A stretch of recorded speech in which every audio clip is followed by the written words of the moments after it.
too. I'm an idiot. What's poppin', everyone? It's your boy Marshall Stan, and welcome back to another episode of TF Talks. I'm with my boys Clay, Derrick, and with our returning guest Aaron Veach, voice of Prowl on the War for Cybertron show. What's up, everybody?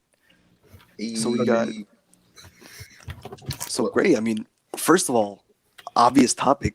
What do you think about the Earthrise trailer? Like, what were your thoughts on it? That's bad. Love it. I was so excited to finally get to see some footage. Because I mean, that and the teaser trailer from a month or so ago is the only thing we've seen from Earthrise. Like when we were recording the VO last year, they showed us. We got to see some of the like the rough visuals from Siege, but we hadn't seen anything from Earthrise. So that was really crazy. cool. Yeah. Dang. That is actually. I kind of figured you guys would like know what like already happened and stuff, but that's actually insane. Wow. Yeah, I mean, like we've all. Well, I shouldn't say we all have. Hopefully, we've all read the entire script. But yeah, so I mean, we know what happens to an extent. Right. It's been a while since I read it. I don't remember all the details, but yeah, to actually see it though, like that was the first time. It was really cool. That's the I honestly, I'm so excited. Like, oh yeah, it looks the great. trailer looked insane. Yeah, Yes, man, bro. yeah, it's weird too. Like it looks pretty much the same as Siege, and yet somehow still it's like it looks even better. How'd they do it? Exactly. Exactly. That's a perfect way to put it. I mean, I'm so excited. I mean, they had Galvatron, the Quintessons, Unicron. Like, I lost my shit. I was like, oh The my amount of god. banter is insane. Yeah, I think the thing that I've heard the most hype about from fans contacting me on Instagram and everything was definitely Nemesis Prime. Oh yes, I am hyped. That was man. really interesting. Everyone was losing it over that. I'm sitting here like, damn, they got a lot of stuff going on, man. This is gonna be cool. Yeah. People were kind of like they had mixed feelings about how in the new spoiler box we were getting Nemesis in it because it's like what relevance does he have? So it's cool they're actually giving him like a role in the show. It looks like Exactly. Yeah. I can't say anything, but yes. Because like the last spoiler box with Ultra Magnus, nobody really knew it was a spoiler till like a month after the show came out. But like, this is Nemesis Prime. We're like, hey, hold up, where did that come from? it wasn't necessarily like the actual like figure that was a spoiler. It's more of just like the wording inside the box and everything. Yeah. Yeah. And Yeah, I'm honestly, Yeah, I guess I don't want to say anything one way or the other. I'll just throw some red herrings and curveballs out and let you guys kind of ruminate over what you think it is. But like even the presence of a character, I mean, like think about that. We've seen that in other pop culture media, right? Like superhero movies and stuff like that, where they'll throw out a character in a trailer and you're like losing your mind, and then it turns out that it's like a dream sequence or it's an alternate dimension, or it's it could be anything, or it's a cut scene that didn't even make it. So like I love that everyone's running wild with theories. It'll be really fun to see who got it right. yeah, I've had a couple theories too. I mean, I'm hoping it'll come true because I've been trying to like connect the dots, but I just can't really connect them.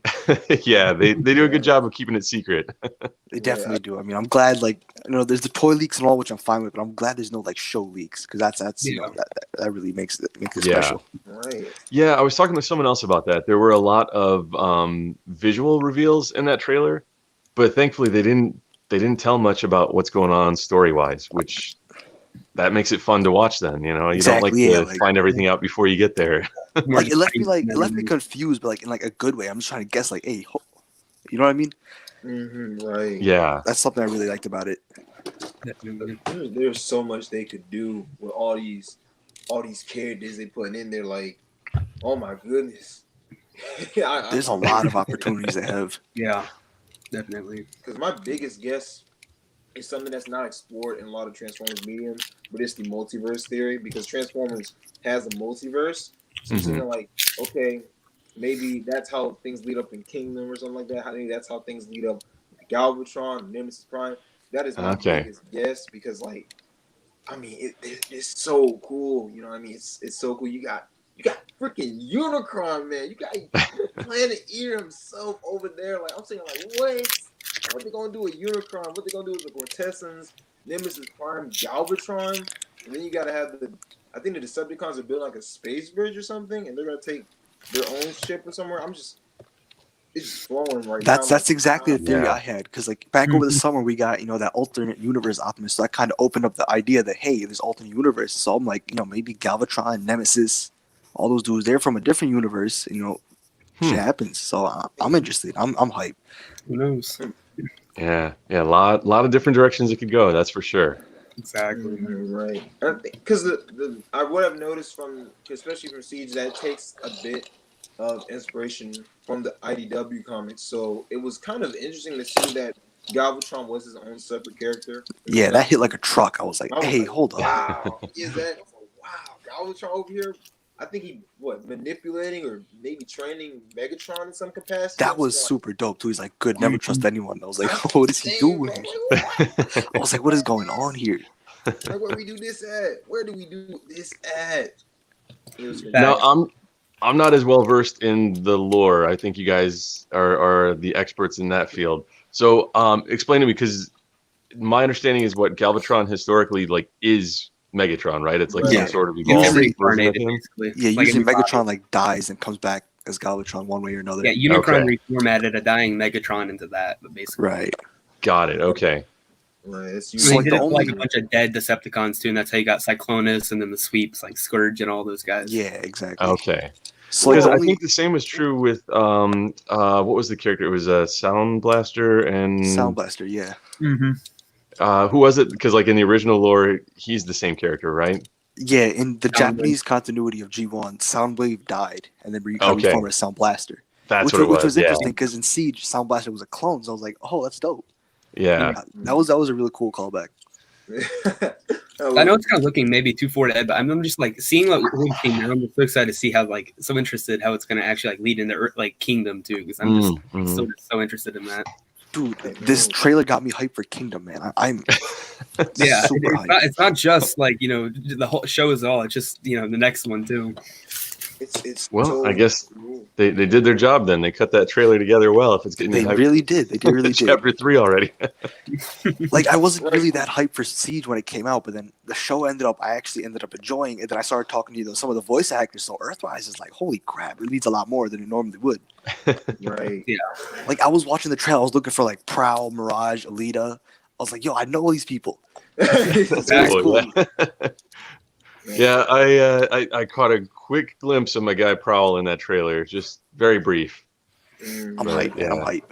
I literally got my little Prowl right here. Like as soon as I got it, I told Clay, I was like, yo, bro, it's Aaron Veach, bro. Is that one you showed me the picture of earlier Yeah, today? it's the Legend Okay. Class one. Yeah. But yeah, I'm very excited for this show.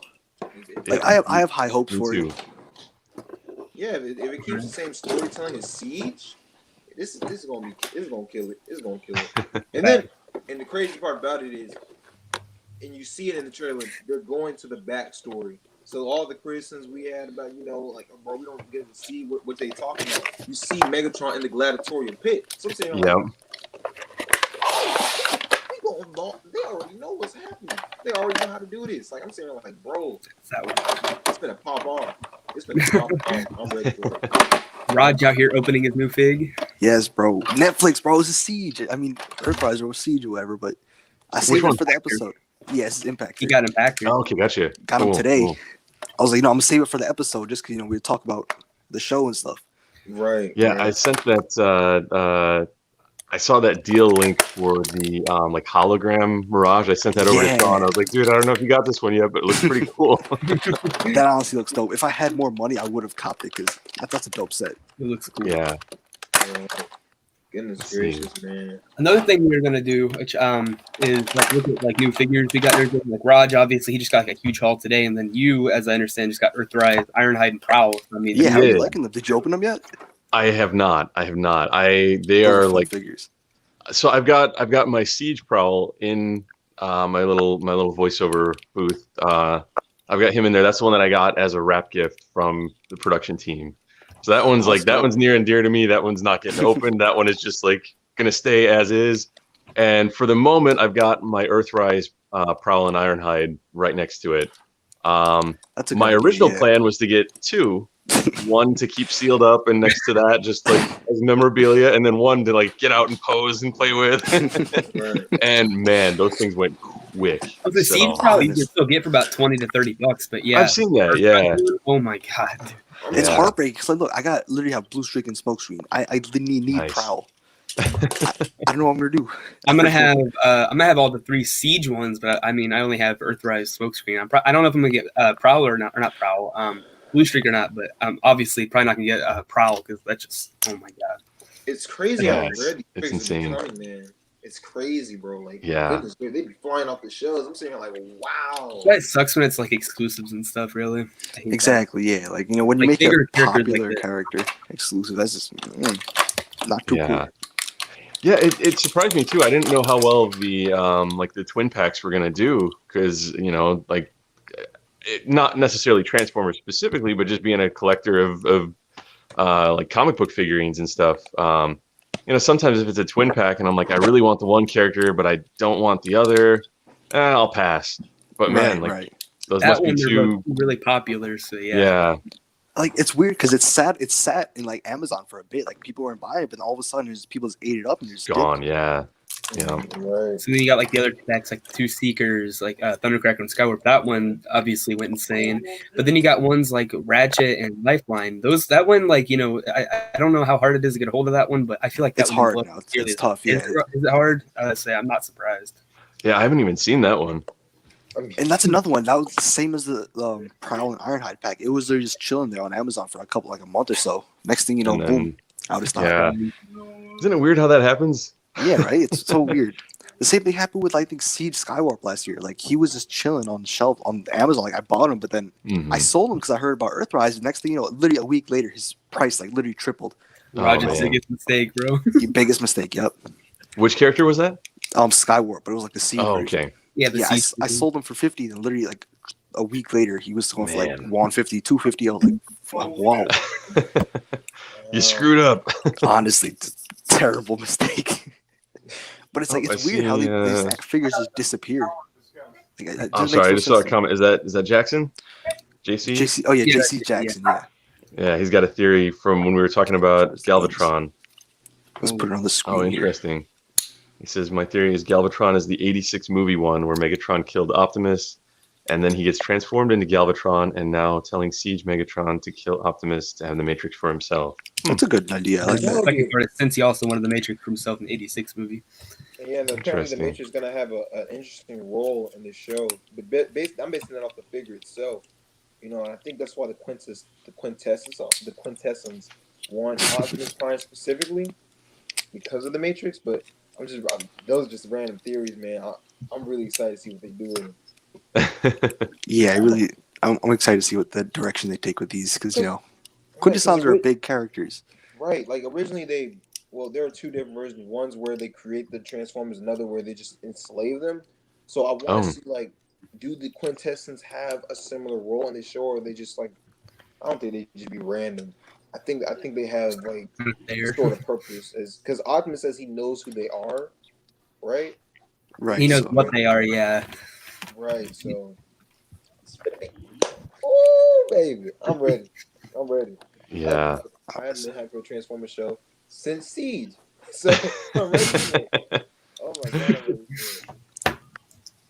Yeah, it'll be fun. I'm very eager to hear what everyone thinks of it and to see it and to hear it. And yeah, it's Yeah, I'm on it. nice too that it's like so soon after Siege. I thought it'd be another, year-long wait where it's just like, oh, you're killing me, guys. But yeah, 5 months later, and here we go. I'm like, all right, let's do it. That's a pace I like. I mean, I'd Yeah. rather wait 5 months than a whole year. Yeah. Mhm. Definitely.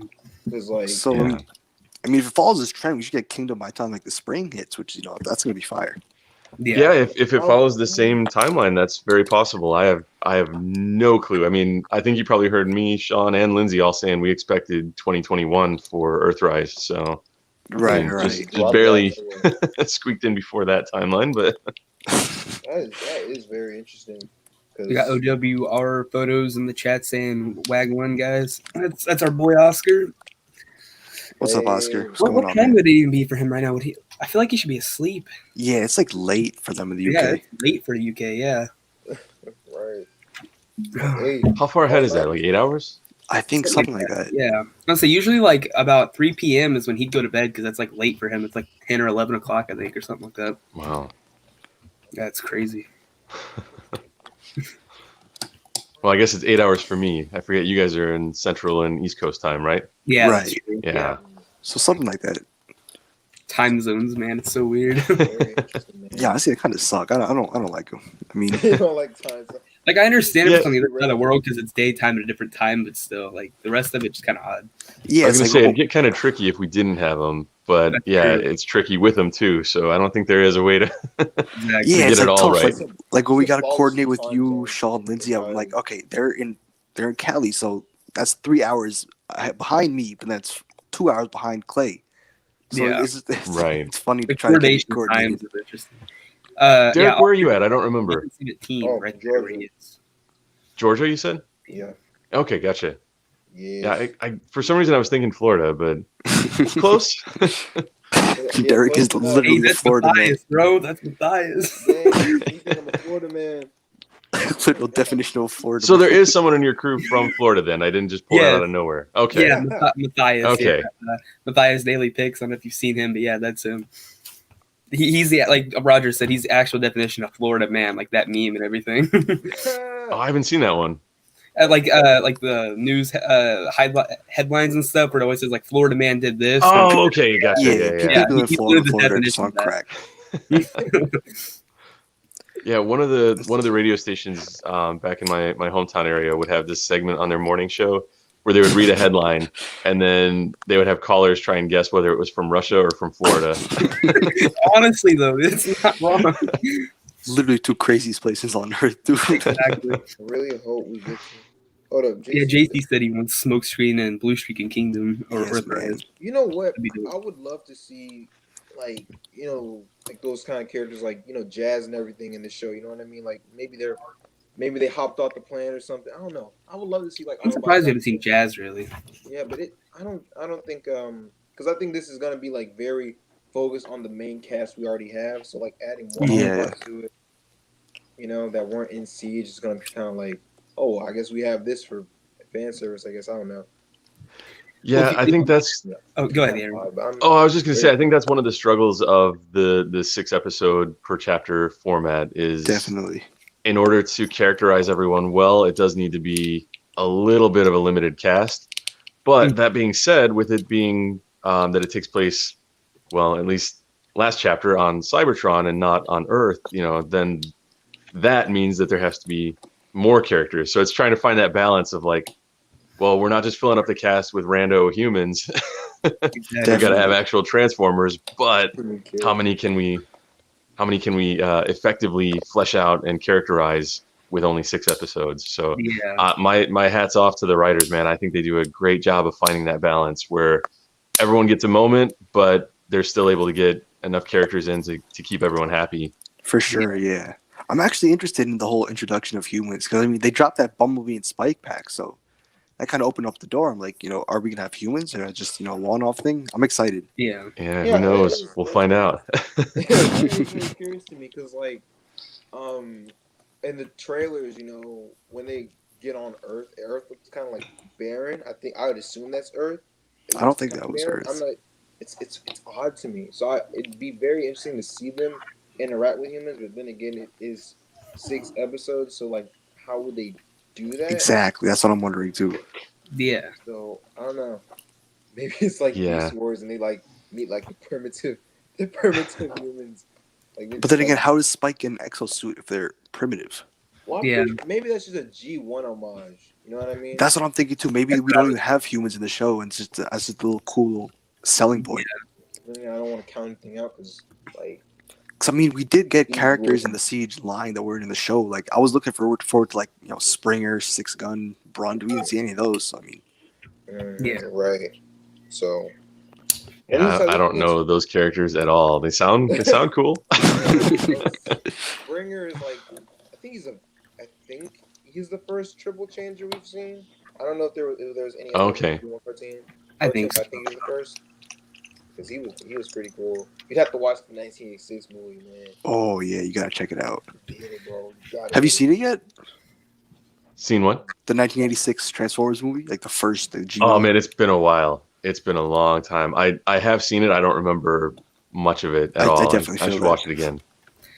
Something I want to bring up with like the Prowl and Blue Streak thing is that it's actually been done in a few different continuities where I remember Prowl actually got separated because like once the space bridge was closed on Cybertron for good, there's a lot of other, even showed it in Cyberverse, there's a lot of other neighboring worlds where the Transformers colonized and everything, and so they got cut off from them obviously, but then in like the it's a comic series called Exodus and Exiles and everything. It's set in a line, but there's also a few others that adapt it too, where they're essentially once they abandon Cybertron in the Ark, they're kind of hopping from planet to planet, and they actually meet a lot of those characters that they were cut off from, and some of those one of the storylines, Prowl actually got reunited with Smokescreen and Blue Streak on one of the planets because they were his cousins and they got kind of separated with the space bridge stuff. So. Oh, okay. So I mean that's something they could always adapt to. Interesting. So those guys seem like they're always related in every continuity. It's just a difference in what their relationship is. Exactly. Is that pretty much? Yeah. Got it. Sometimes they're cousins. I mean, it just depends. Yeah. It's because they're all kind of look very similar, I guess.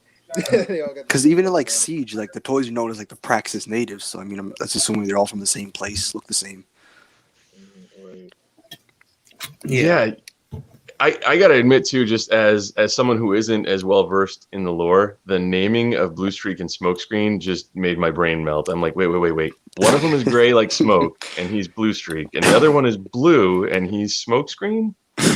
Why? I'm gonna be honest. I never thought of that till you just said that. Yeah, I only realized that like recently. It's weird. It's super weird. Yeah. I guess not being as well versed in it, it was a little more obvious for me to see that. But yeah, that confused the hell out of me. I'm like, wait. Did those nameplates get mixed up? No, that's correct. Okay. Back in the day, Wonder thing. I mean, and like the when it was just like a toy line before the actual show came out. I mean, stuff was getting like switched around all the time. So I mean, it's a possibility. After that.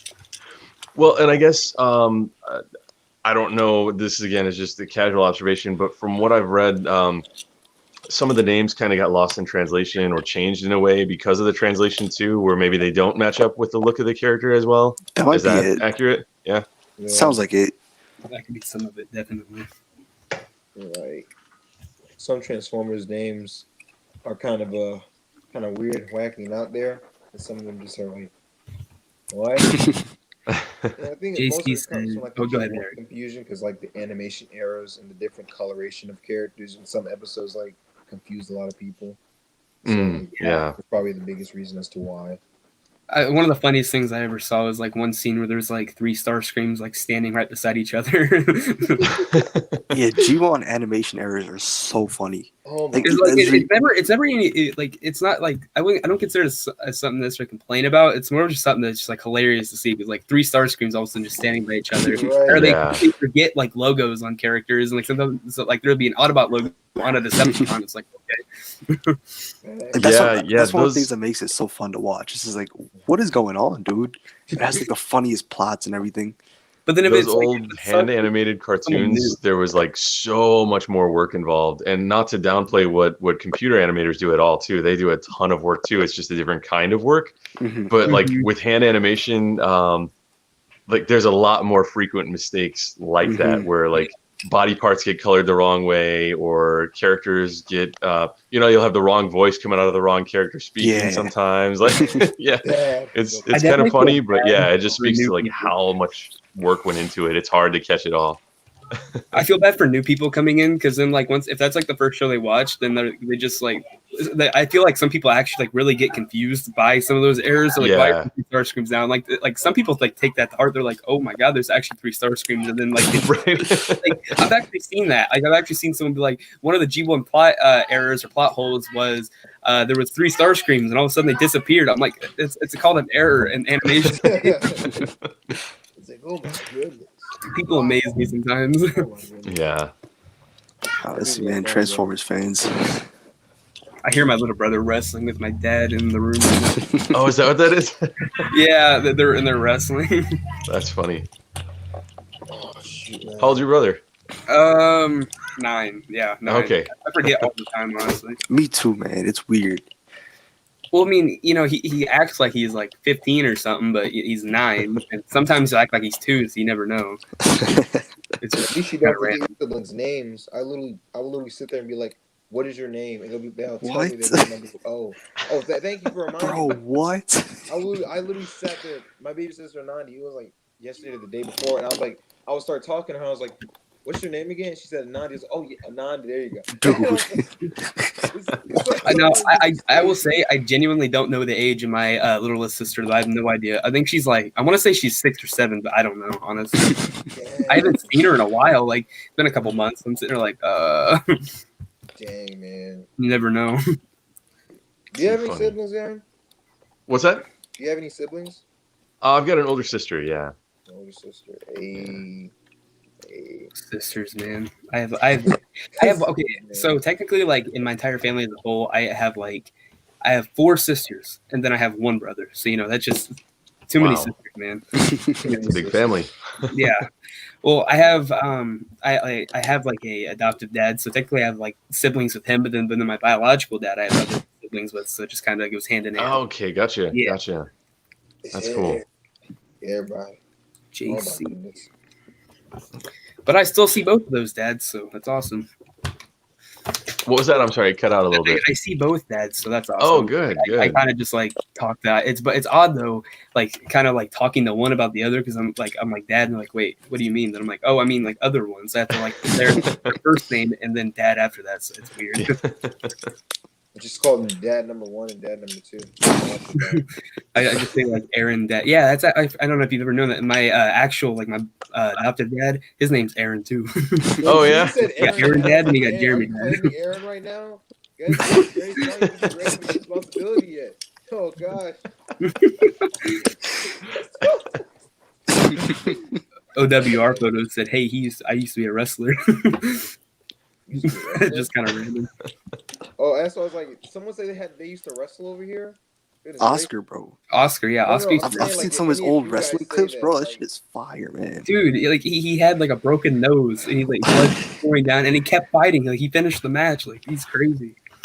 Are we talking like Olympic style wrestling or like pro It was wrestling? more like it was like kind of scripted kind of wrestling, but they used to like straight Okay. wrestle though. Yeah, Okay. Like I've seen some of his clips. It looks really dope. UK shenanigans. That's cool. UK shenanigans. Jesus. And then That's Jackson, there is a prowl in the line. Oh. I actually want that TFP smokescreen or not smokescreen prowl figure. He was mentioning that in that comment too. It looks There's a cool. prowl in Babers too. His name's Barricade. I mean, I wish he was. We never actually got a prowl in Bavers. That's sad. No. No, No. he did not. Dude, a Baver's prowl that had like a vendetta against a barricade would have been great. Literally would have been great. Yeah, I That think would've probably been, better matchup than Bumblebee and Barricade. Probably better matchup. Oh, 100%. Yeah, the good cop and the bad cop, of course. What the Gene, I'll take that. Where's the wood? I don't have any. Well, I got a wood desk over there. I'm gonna knock that in a minute. But yes, I take those. Yeah, the very beginning of Bumblebee, that opening scene on Cybertron, I got my hopes up because like at a quick glance on that first opening shot, I was like, oh, I see like the little boomerang head. Is that my guy? And I'm like, oh no, it's Ratchet. Okay. Dude, I thought that was Prowl for months. It came out like what 2 years ago. I thought that was Prowl for years until like Rod told me like a couple months ago. That's fucking Ratchet. I'm like, Did he ever get the CGI render? Because we actually like for characters that weren't even in that theme, we got like full CGI render like released. I'm not sure if Prowl got one though. For I what? don't know. I'll have to check. How they gonna That's do my? interesting. That's why I never liked the G1 Ratchet design because I always got them confused. Always. Yeah, that's easy because so many of them have that boomerang thing on their head, and it's so easy. Yeah. Yes, man. Goodness gracious. Oh. Well, and it when they're different colors, it's a little easier. But I think they made his red for the movie, Yeah. and I was used to seeing it black. Yeah. So when I saw it red, that's why I was like, oh, is that him? Right. That's great. Because Looking that up now, 'cause I'm actually they really both have the interested. same colonization. Goodness gracious.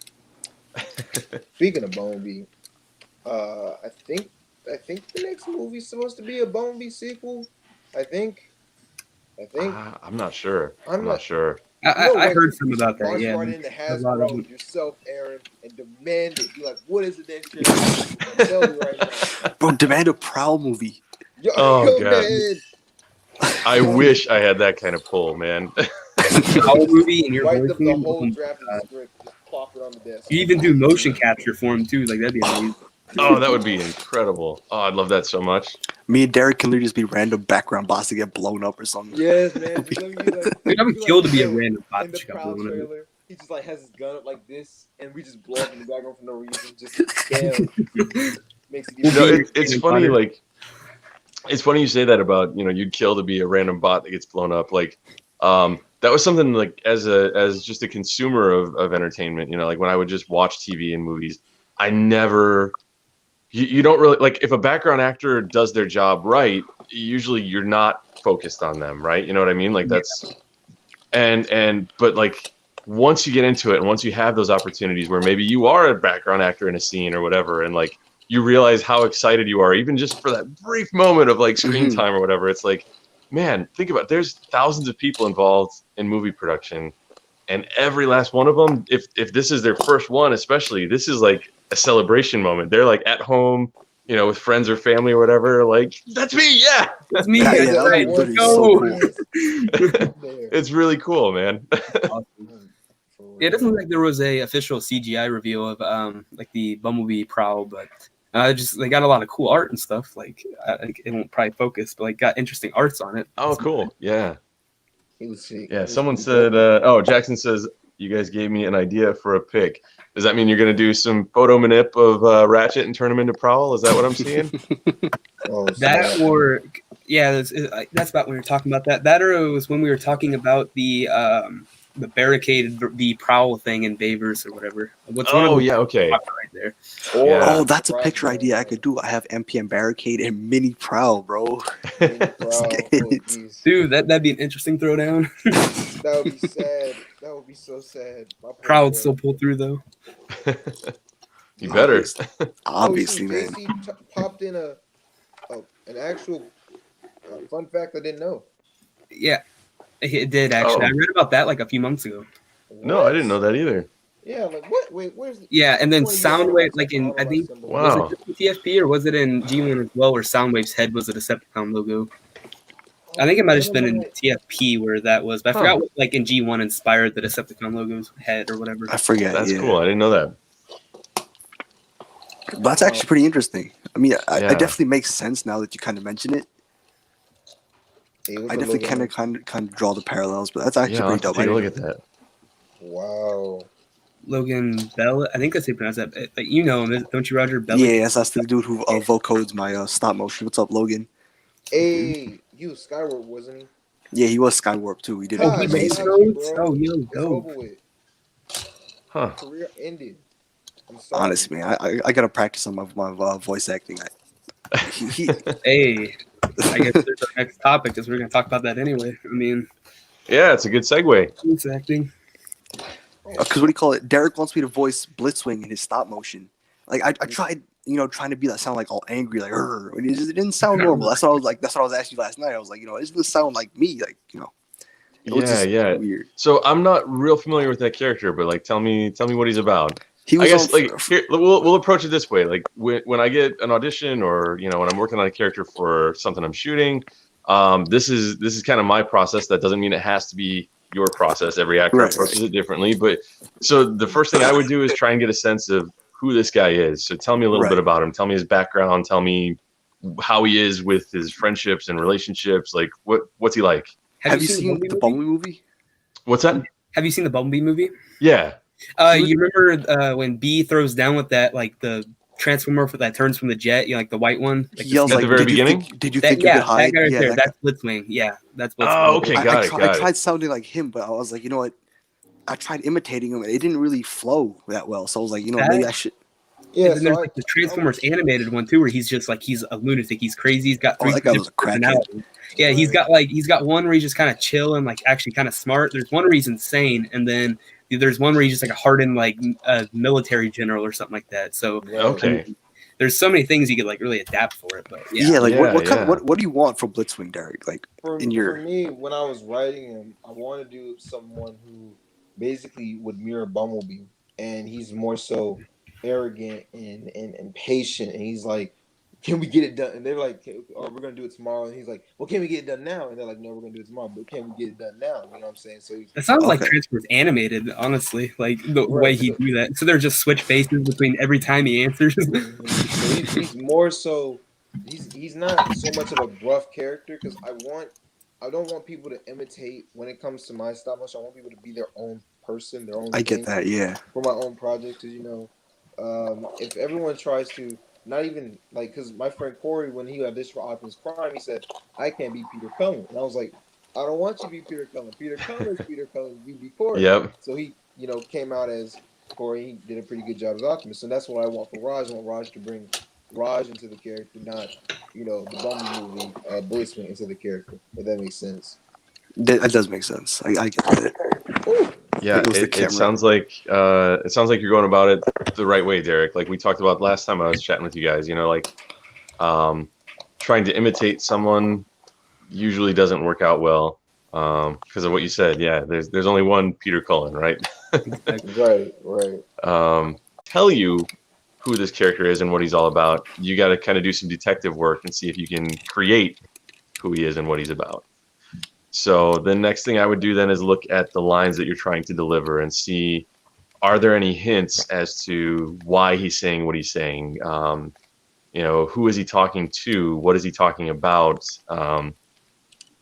Does that give you any insight into kind of his moral background, his ethical background, his psychological situation? Like you said on one of them, he's a little unhinged. He's a psychopath. Like the lines should give some hints to that, right? If he's taking enjoyment out of hurting people, or if he's lacks empathy or things like that. So yeah, that would be the next step. I would say is like just study the script, and I don't mean study it like memorize it. That's one thing as voice actors we don't have to do. In fact, oftentimes it works against you. It's not just like a lazy thing of like, oh, I don't have to memorize the script. Sometimes when you memorize it, you get it so ingrained of like only one way of saying it. It's just kind of how it wired into your brain when you memorized it. But if you can read it, you can kind of, I'll take a pause here instead of there, or like actually I was working on one earlier. I'm in we have like a little practice group of fellow voice actors. We get together every Friday, and it's basically just to kind of like help us keep our chins up. Like, hey, it can get tough out there. Like keep plugging along, but it's also good practice. And we were working on scripts together, and there was a line that the way I was reading it, like I kind of had prior knowledge. I know that earlier in the script, this person, the character says, your father's dead, isn't he? Right. Well, I already know the character knows that for a fact. He's basically just like, hey, your dad's dead, isn't he? Right. But one of my peers was like, why don't you try reading it like you just figured it out? And that totally changed the read. It made the performance stronger. It felt like a better choice, even though like in my head I know like, yeah, but he already knew. It influenced the performance in a way that changed it for the better, where it was, instead of, your father's dead, isn't he? It was, your father's dead, isn't he? Oh, and that's like, a huge difference. Oh my god. Yeah. It's a small change, but it totally changes the scene then. It's not accusatory, it's revelatory. He's discovering it in that moment, like, oh man, like. So yeah, stuff like that can make a huge difference, and that's why I wouldn't recommend memorizing it. But when I say study the script, what I do mean is evaluate the intention of what those words mean. Why is he saying what he's saying? That makes sense, yeah. Yo, Veach's pretty good. He's pretty good at voice acting. Thank you. When you hit the industry, Aaron Veach is Aaron Preach. I have bragging rights for days. I still have bragging rights, not gonna lie. I talk to voice actors. What do you do? Nothing. Bro, after that David K episode, Derrick went crazy, man. That was. I watched that one. Yeah. That was genuinely insane. Oh my gosh. Yeah, he seemed like a really cool dude. He was very cool. I enjoyed it. Yeah. Had to mention you a few times too. That just couldn't do I it. heard, man. Thank you for the shout out. I heard you tell him I was a big fan. The Lindsay episode too. That was really fun. Since What's that? the Lindsay episode, that one was really fun too. Yeah. She had a lot of cool insight. Definitely, especially as it related to like her military background. That was really interesting. It's crazy how with the voice actors, like you would think, like 3 voice actors that did like the same show, you would almost expect in a way that when you're listening to them, they'd say basically the same thing. But you guys like somehow all like did it so differently, like 100%. the most like different things about it. Like it was crazy because she's like more going into like that slight depth, like her military background, but then you're pulling it, out of just like things you've read and then what you kind of more feel about it just in general. And then you had Sean giving us a lot of background on like the production and everything, and it's crazy how you guys. Yeah. I like Yeah, that. man, that's one of my favorite parts about I guess I'll call it filmmaking, is just what a team effort it is, It's 100%. Yeah. everybody brings something different to it, and then no one really knows how it's all going to turn out until it's done. So it's kind of a surprise even for the person who wrote it or the person who directed it, It's like it's just really cool to like, you've got these visions in your head of like how you think it's going to go or how you think it should go, and then maybe somebody brings something totally unexpected that you didn't intend for it to go that way at all, but you're like, you know what, I actually like that better, let's do that. And then by the end, it's changed so many little times that the end result is totally different than what you had envisioned, and hopefully for the better. Sometimes it doesn't go that way, but yeah, it's fun regardless, man. Just to have such collaboration and teamwork it's cool. I just absolutely love like letting your voice actors just doing their own thing too. Like, maybe like give them like slight pointers and everything like toward the actual script on like what to say kind of, or like how to say it, but then also let them do their own thing. And then, like what I like to do is let them kind of, if they're like, I'll let them like, read the script and everything. And then I'll straight say, if you have any revisions, like anything you think that isn't that character and everything, or doesn't sound natural from you, then just go ahead and tell me, drop me some comments on it. And I can edit it according to that just to make it sound more natural. That's cool. Yeah. Say something like their comfort zone or anything like that. Right, because when I was acting for another dude, he was like, he was telling me, because we were both connecting about how we write, and he was like, I know that when I write things, I only see it from how I wrote it. You know what I mean? So if it doesn't come out right, you can change it. Because you can't just, you don't want to just stick to it bare bone, because sometimes it doesn't sound right. Exactly. Yeah. It's funny because it depends on who you're working with. Sometimes you do have that freedom where they're like, hey, if you need to rearrange the wording to make it sound more natural coming out of your mouth, go for it. But other times there have been so many revisions on the script, and the writing is done with such intention and such purpose that literally every word matters. And then in that case, you don't have that freedom. And then it can be tricky sometimes where it is, maybe it's a phrase that does not sound natural or feel natural coming out of your own mouth. You're like, I would never talk that way, but that ultimately is it's not you saying it, it's your character saying it. So you got to find a way to bridge that gap. Exactly. So, but yeah, it's fun both ways. Like I love when I'm given freedom to ad lib and rearrange stuff. I love the challenge of, no, you have to say it this way. Okay. Exactly. You got to make advices and everything with them, and just kind of find that middle ground with everything. Yeah. You must be able to adapt. Yeah, exactly. Like you said, there's things you can't change. Like they actually have so much meaning. You have to keep it that way. But then smaller things, it's more up to you for grabs and everything. It's more flexible. Yeah. That's actually really insightful. Maybe I should start doing that too. Because in my stop motion stuff, I kind of wrote Blue Streak to be Derrick, but I'm gonna start sending my voice actors the script so they can get a feel for it. That's actually a good idea. Mm-hmm. I think that would be giving them time to do what we were just talking about, like kind of go over the script and find the character. And that's honestly, that's one of my favorite parts of acting is like script analysis, script breakdown, just dissecting it, just trying to figure out like, okay, this is what he said, but what did he mean? Yeah. That makes more sense. Yeah, I'll send you the script afterward, Derrick. I know you don't have a lot of parts. Yeah, the fact cat. Oh, the fact cat, bro. Let's go. Anakin just walked up behind me and like put her on my shoulder out of nowhere. I wonder where she came from. I was like, did she just hop on this dude? He was like perfectly behind me, and then he just sets her on my shoulder. I'm like, what? Yeah, it looked like a magic trick. Yo, it's Bro, can we just acknowledge Derrick stare? Derek's there. I'm not staring. I'm looking intently. He's looking. Yo, he's just looking, man. He's looking. He's absorbing the knowledge, bro. I don't blame him at all. Because with this tablet, I'm like, it's turned sideways. So if I look here, it looks like I'm like looking all the way. So I gotta look over that. So I pay Exactly. Like it looks like you're actually looking straight ahead when you're looking at the camera, but I'm trying to look at everyone else. It doesn't even look like you're actually looking in the right spots. Like I'm sitting there staring at you guys, but then I just see like if I look up, you can just kind of tell my eyes are just so far away from the actual camera. Right, exactly. Yeah, it's weird. Like it's like StreamYard just changes, like flips everything around. It gets disoriented sometimes.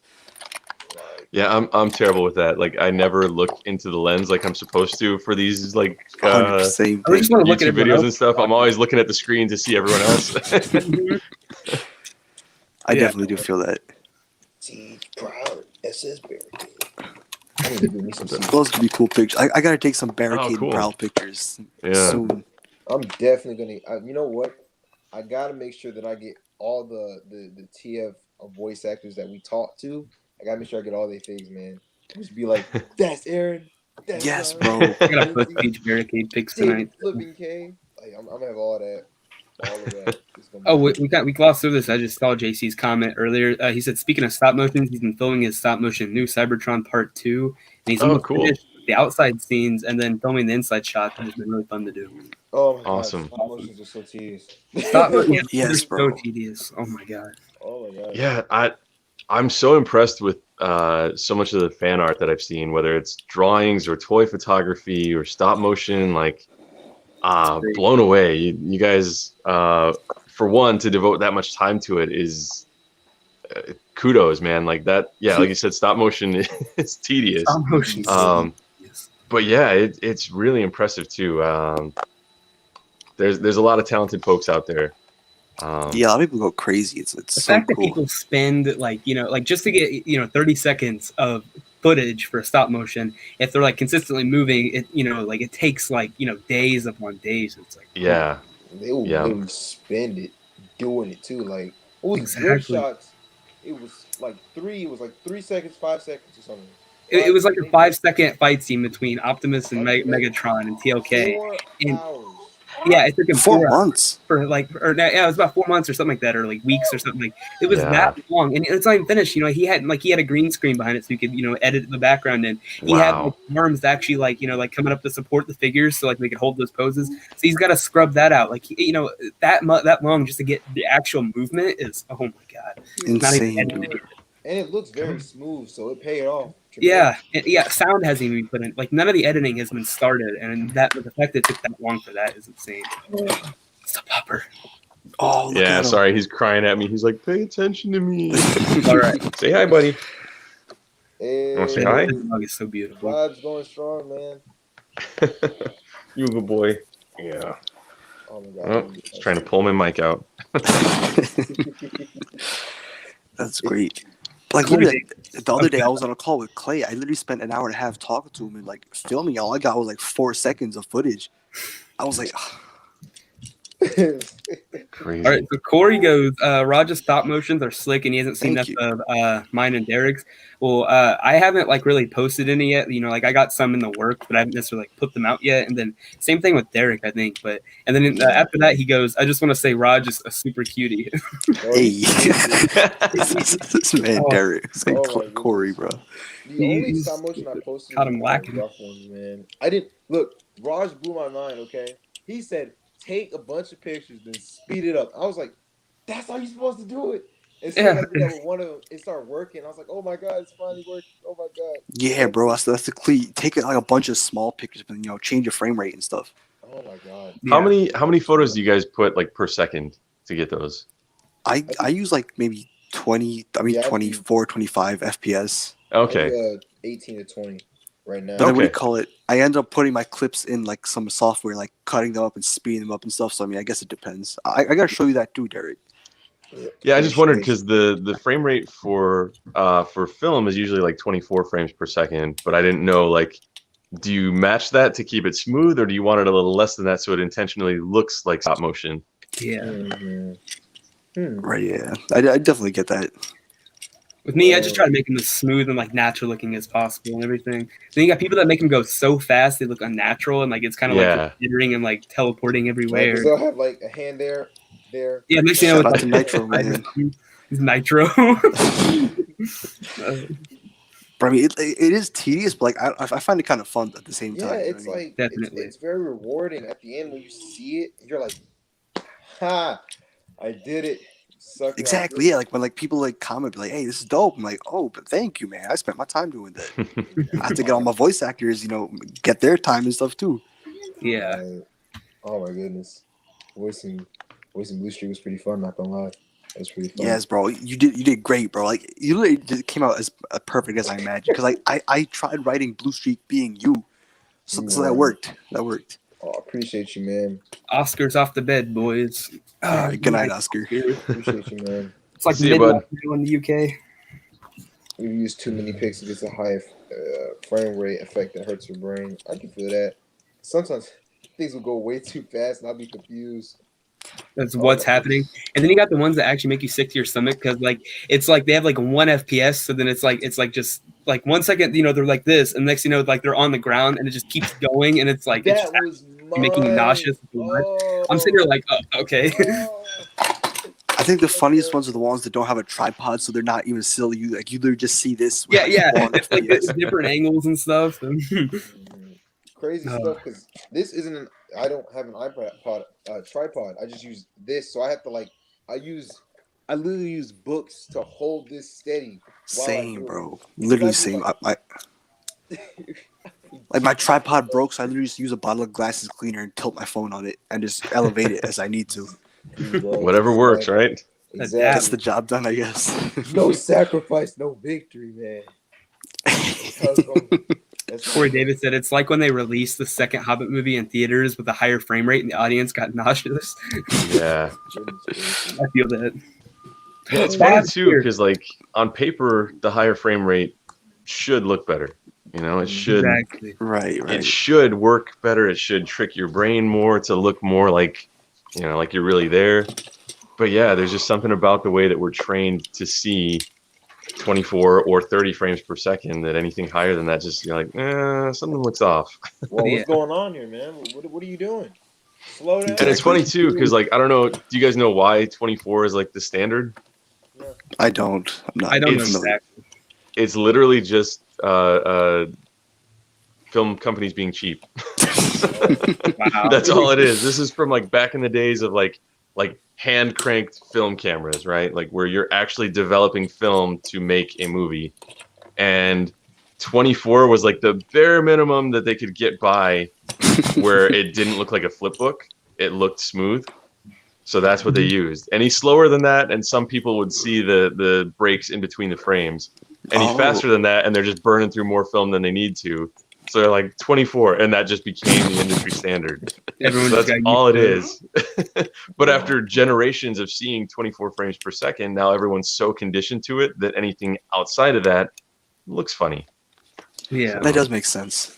Like I understand that. That makes sense. Wow. Yeah, and then I don't know why, like film defaulted to 24, but for some reason TV defaulted to 30. I'm not sure what that's about. Oh, that is it's just like cost us to do the shows, maybe because like it's I feel like, and it's hard to explain, but I feel like they don't have to do as like much with the shows in a way, like at the same time because it's less like expensive, like like VFX and stuff added and stuff like that. Yeah, I'm not sure. It's strange, definitely though, because if it was solely for cost cutting, you would think TV would want to. TV has an even tighter budget. You'd think they'd be like, "Can we get 20?" Exactly. Corey Davis is like he's sitting there like putting comments, and then he goes, "Don't read anything I sent because Aaron said it all too. He's wonderful." I've been noticing it too. Everything you like every time I see him type something in, it's just like either Aaron's already said it or he's just like he's literally in the process of saying it. I talk too much. I'm sorry. Oh, it's fine, dude. I love not call with me then. Oh, thanks, Corey. I really keep the vibe going strong. Not gonna lie. Oh, gee. Ooh. Hey, you gonna show off Impact or something? Are you just vibing over there? Yeah. I'm literally just vibing. I have him half transformed, but I mean, let me transform. Then I got. That looks like the robot. Like he opened From it up. Yeah, it looks like the TLK robots. Like they were does, walking right? around the TRF ones. Goodness. When I Like, transform it, I got you, Derrick. Don't worry. He's literally in pain right now, bro. What's wrong with you? Gosh. You know, I do wonder what it's like for Transformers to actually like transform. Is it like just something you do, or does it hurt? Does what is this? Because I know when Those are good Megatron questions. transforms to a gun in the G1 cartoon, apparently in the G1 comics, it would say that it hurts to do that. So every time he transforms to a gun, he's literally in pain. So I'm sitting there like, yo, what? So what y'all be doing, man? Is this something you like to do? Is this something you do it because you feel forced to or obligated to? It actually is pretty interesting. Can't transform. Yeah. I always wondered about that too. With like, so I mean, because they're robots, there's no reason for their lips to have to move for them to talk, right? They don't even need faces. True. They could just have a voice emanating from their body, right? Like an Alexa device or something. Right. But because they did choose to make their lips move to make them a little more relatable and a little more human-like, I always wonder about that when they transform and like their head folds down and it ends up like between their knees and it's tucked on the other side of a car. Like as they're driving along talking, is their mouth still moving? And they're just like, this is weird. And then like the way they see and stuff too, like apparently they have, like cameras all over them, and then like like in their like you see in like a lot of times like you looking in the rear view mirror and stuff. Like apparently there's a camera in that. There's one in like the car and stuff. Like that's got to be so odd because like sometimes you'll see like they're transformed and then like someone else like sneak up on them and they don't notice them. I guess it's because like there's not a camera there or something like that. Yeah. No, that's an interesting point too. Yeah, because like on some of them, if their eyes are obscured when they transform, how do they see? Yeah, and then and like the obvious answer is be what you said. They've just got cameras everywhere. But then there are instances where they show Transformers in bot mode that lose an eye, and they're like blinded. Then, and it's like, what about all the camera? Okay, you know what? I'm just gonna not overthink this. Because then, like, and sometimes, like like they're walking around space, obviously, and they're robots. They don't need oxygen. But then, like, you got like certain things, like 86 move, for example, like Hot Rod's literally getting choked out, and it's actually that's crazy. It's so odd. It's like the way they put like the human qualities on him sometimes, but then they take them away later. This man's getting choked out, and he's a robot. I'm glad I'm not the only one who thought of that because I think stuff like that and I'm like I'm way overthinking this, but hey, good to know you guys are with me on that. This is a goofy cartoon. What are you doing? What are you doing with your life? Trying to figure out the philosophy of the Transformers. Yeah, my girlfriend teases me about that all the time. Like we'll be watching a movie or something and I'll be like, hold on, that doesn't make sense because they said this thing earlier and this now contradicts it. And she's like, just stop. Just enjoy the movie. That's literally Clay when he's trying to put down G1. He's like, so this doesn't add up at this minute of this second of this. I overthink everything. That's my problem. I do that in life too. I overthink everything so bad. Like I really do. I will sit there and just rethink stuff. Like especially when I'm trying to go to sleep, I'll sit there and just keep thinking about the most random things. I'm like, wait, this doesn't add up. Well, I guess like then my brain will just have to try to find a way to like explain it, and so I'll just keep doing that, and then I can never go to sleep. It's literally the funniest thing because like when I make fun of TFP, he finds something I like. He's like, well, episode 4 of this one doesn't match up with episode like 72. I'm like, all right, TFP Unicron's still bad. I mean, I have like an explanation for like everything. It's because I sit there and think about it so much that I research it. It's crazy. And if it doesn't make sense to him, he'll find a reason. Exactly. It's literally he did that the other day. He found a plot hole in TFP and solved it within like a minute. I was like, I did straight up. What was it? It was with the whole season 2 finale when the Autobots are evacuating the base and everything. The order, of course, it goes Bumblebee with Wrath, and then it goes Bulkhead with Nico, and then it goes Jack with RC. But then you have Smokescreen, and then you have Ratchet. Well, in like the next like episode, when Smokescreen is explaining how he like it shows basically him going through the ground bridge portal, and he transforms. He's looking at the portal, and then he decides, you know what? Like I can't leave him. I can't leave Optimus and the rest behind. So he goes back through the portal. Well, the thing is, like during that time, like the exact time he would have been doing that, Ratchet was sitting there telling Optimus he never imagined it would end like this, and then he goes through the portal. So technically, like Smokescreen's ground bridge okay. closed down by the time like when Ratchet's opened up.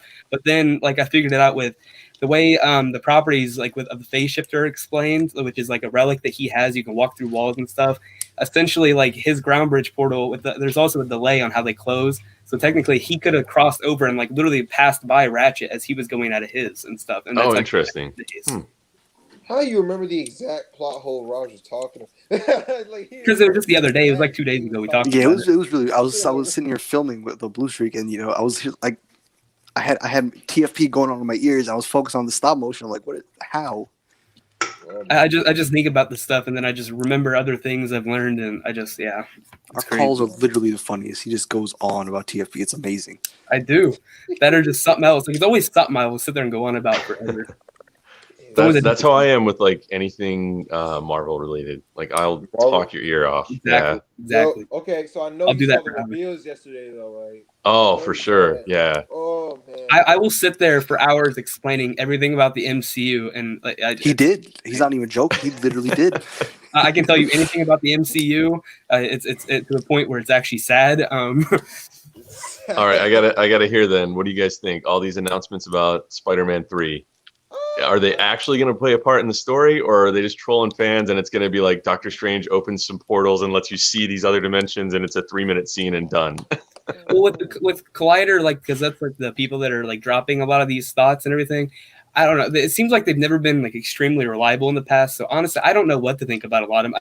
I think a lot of them are just stretches and everything, but a lot of them I do believe probably will be like they'll at least be like small things like that you at least get teased with, or like get like an Easter like, oh, look at that, I know that, and like the reference and stuff. Yeah, some of them got officially confirmed. I don't remember which ones are still in the rumor stage, but like I'm pretty sure Andrew Garfield, Alfred Molina, and Jamie Foxx are all confirmed. Yeah, I do. Beyond that, I think it's speculation, but it's been speculation for months and months and months. Exactly. Right. So and just like Tatiana Maslany as She-Hulk, she was like, "Nope, I haven't had any conversations. I have no idea what you're talking about." And then yesterday they announced it. Yeah, I would say like it seems like a lot of, and that's with Transformers too. It seems like a lot of like rumors that people start talking about, they actually end up coming true. And I don't know if it's just like if it's already been pre-thought out that way, or if like the companies are just like, okay, they're talking about this, so let's give them what they want, and like just like, she was on for months talking about denying it, like, no, I'm not in it, I'm not in it. She was too. And it's the toss. I'm like, you tripping, man. The thing with the MCU, like this, like the entire thing we have going with the MCU now is going to be actually insane. I feel, because of how a lot of it's like straight up, like, of course it's all connected, but like the way like I feel the beginning of it is because we got WandaVision coming up, which looks absolutely insane from what we've seen so far. Multiverse, let's get it, Wanda. Yeah, this is what's opening up the multiverse, because we got it teased in Far From Home with like what Nick Fury was talking about. Mm-hmm. Then I feel like that was just kind of a teaser, and then like, they thought like they tripped the bird at expectations, because like then they drop later in the movie. It was all a lie. Disney snipers, yeah. That's so true. It's crazy to me because because Spider-Man 3, I always expected it to be just Peter like grounded. He's on the run the entire time. It's pretty sad. He's going through a bunch of stuff. He's like, I don't know what I'm supposed to do. I don't know if it's supposed to be Spider-Man anymore because everybody's on me. And so I expect the more grounded story. Drop the multiverse. I'm like, what? And see, like I feel like a part of Spider-Man is gonna be, because people are talking about how like Daredevil, he's a lawyer, he's representing Peter, or like She-Hulk is supposed to represent him, and I feel like a lot of that could make sense, like with at least like the lawyer aspects, because obviously with the Sokovia Accords, all the Avengers on Iron Man's team signed up except Spider-Man, and he's not registered, but also all the identities of everyone else on that team were known. And so, they were kind of just legally obligated. Okay, we know your identities. You need to go out and do it. I feel like they never really like figured out who Spider-Man was. Like Tony was protecting him in a way. So then as soon as they figured out his identity, now they're like all after him. Like, you got to sign these or else you're technically a criminal. So I feel that's interesting. I wonder too, because there's been rumors of Thunderbolts for a while. Yeah. Clay, I wonder if you're onto something there. Maybe that's how the villains get involved. Maybe they decide to play ball with the government and get hired to track down Spidey to reveal his identity. And then people wondering how WandaVision and Doctor Strange are going to cross over. I mean, I feel like that's kind of clear in a way, because we already know, like, Scarlet Witch, like, as like She in can general. break the universe, man. Yeah, she is can break- crazy, and like the way, like, you can tell at the end game as it was, because actually we can go back to Infinity War with this. She was the only one, like everyone that was getting snapped away. They're all like, as they're just like, they're kind of like looking around, like all shocked. She was the only one that straight up just kind of accepted it. She looked up and she was like, okay, just take me at this point. Just Because take she me. lost Yeah. everything. But then, at the end of Endgame, at the funeral, the way when she was talking, I forgot who she was talking to. Oh, Sam. No, it was Bucky. She was talking to Bucky. No, She- it was Hawkeye. Hawkeye. Was she talking to? Was she? Yeah, Hawkeye. I could have. Hawkeye. Oh, you might be right. Yeah, I haven't seen Endgame in like about, I don't know, 2 months. I forgot a little bit about that. Once. But only about 2 2 months. But like, obviously, this everything just kind of happened. The world's kind of in shambles right now. So she was more focused on stopping Thanos then and there when she got brought back, and she's got stuff to occupy her. But now that everything's over and the world's recuperating, she's got a lot on her mind. She's like, they can actually kind of settle and like she can process it. Vision's gone and everything. So I feel like with her powers, she's gonna somehow create either like she's essentially gonna go crazy. She's trying to like either she creates her own universe or she somehow breaks it, like where she's with Vision again, but it's not like the way it's supposed to be, and then progressively everything's just gonna it's gonna break open holes in the universe and everything. That's how Doctor Strange is gonna get brought in, because according, I saw rumors Wanda is supposed to be like one of the bigger villains of Doctor Strange, and I feel like it's almost, it's not as much she's a villain, but he's trying to stop her from going on this path of like destroying it to get the Vision again. So it's kind of hard to me because in the trailers it has like a facility type thing. So I'm like, and then you got people coming in like, help me, like I don't know what's going on, I don't know who I am. That's why I love the recent trailer, because the black girl came in, she was like, and then Wanda was like, who are you? She's like, I don't know, and then it flips and she's like, hi, hello, and then I was like, what? So I'm just like, exactly. Kind of glitching, like, is this a simulation she's in, or is it like something she's created herself? Exactly. Because I feel like she created it herself, and essentially, like she's manipulated essentially so much to a point where she actually straight up believes, this is the only thing she knows and everything, like she's got this life with Vision, but then everything's going to start just crashing down at a point and everything's going to fall apart, and it's going to get interesting. It's a house type thing. That character that you mentioned that says she doesn't know who she is, I believe that was Monica Rambeau from Captain Marvel, right? Mm-hmm. Possibly, yeah. And if so, it's like, did she even know Wanda? Like, how did that? Like, do they know each other, or is she just, somehow meeting random people in this weird other dimension? Yeah, it was strange. Exactly. It goes on January, doesn't it? I'm so excited for this phase. I really am. Because, they're trying something different now with a lot of shows and everything, which I can understand, because I feel like those might, in a way, be a bit easier to make than because, the shows can be released on Disney Plus and everything. They're safer and people can actually see those. But then as opposed to the big movies where, people can't go to the theaters. So I like how they're doing shows so we can still get content. Well, and from a production standpoint, typically it's easier to retain big name stars for a TV show than it is for a huge film contract. Exactly. Because I know that was one of the things Chris Evans didn't want to take Captain America at first because of the 6-film contract and knowing that basically his life belongs to Disney for 10 to 15 years as a result. But especially as actors get older, and now some of those stars that were 30 when they got cast, they're past 40. Maybe they want to start families or settle down a little bit, take a break. Being able to film all in Georgia or all in LA or all in the UK, they're not moving all over the globe. It gives them some stability that it might be easier to talk them into hey, why don't you sign another deal here? Be on for another 5-10 years. So I did see there was a question from Corey in the chat here. I'm thinking of it to me. Oh yeah. So he says, Aaron, you have a good voice for Spidey. Well, thank you. And then he says, what was it? If you could voice a Marvel character, who would you choose? Oh, man. God, there are so many that I would love to play. It would probably be a villain or an anti-hero, to be honest. I like characters with a little darkness in them. I don't know. I think too, who I could see you as. Yeah, I was gonna say if you guys have any input, I'll just keep my mouth shut and let you guys do it because there's too many to choose from. Maybe because all right, we'd either go with Moon Knight because because could you see him as Eddie Brock almost though? Like that's what I'm kind of feeling. That could be an Eddie Brock. He looks like. I feel like that'd be interesting. That's one of them that would definitely be like, yeah, I Eddie Brock is Venom, by the way. I'll be clear too. Like I loved Venom originally. I'm not crazy about the direction that Marvel took him after his initial like miniseries appearance. Like, but the whole idea of like the way I always saw it was kind of the way that I think Todd McFarlane envisioned it too. Is that Venom isn't a hero. He's not. It doesn't make sense to me to have a planet full of these symbiotic suits that that have a personality themselves. Like, but like what they're doing right now, like establishing like that religion of the symbiotes, and I don't know. It doesn't work for me. It's fine. Like I'm sure some people love it. It's supposed to be really good. No. But what I always liked was just the idea of like Venom is basically just a jilted ex-lover.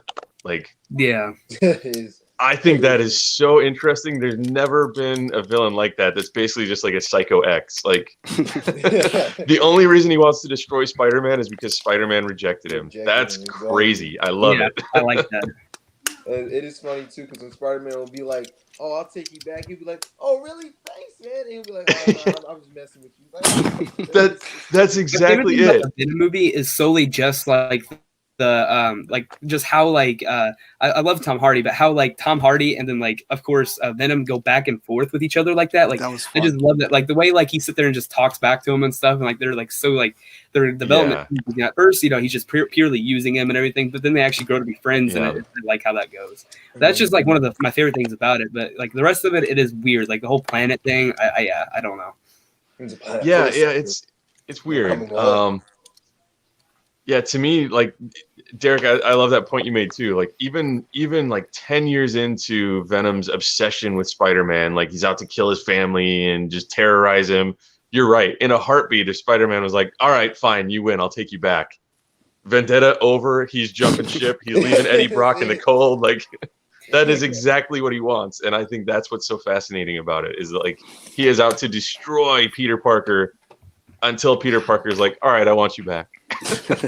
Corey said, "Bro, that's why I love the Venom movie. Him and Eddie are like an old married couple." So like, I feel like if they Spider-Man, like what you guys are saying, like the adaptation, him like getting rejected by Spider-Man, then that's how he finds Eddie. And it'd be cool if they then like you just had like that same like movie, but almost like centered around Spider-Man instead of like the whole riot. Oh yeah. You mean like because we're talking about MCU Spider-Man, right? Because I'm pretty sure that's the main one they're gonna put with Tom Hardy. Yeah. I would love for them to do that, though. It will require a bit of retconning. It's a little bit. That will require a little bit. That is true. It'll get tricky. Yeah. It'll be very, very tricky. I was gonna say, if only they hadn't like done that movie yet, and like they were just about to release it soon, it'd be cool if they could adapt that. Because like especially if you think about Tom Holland, like or like that Peter, he's a younger kid, and kids, they have all those temptations in life, like getting older, and of course he sees something like this that can like enhance his power by this much and stuff, and because Venom's temptating, like that's how it is.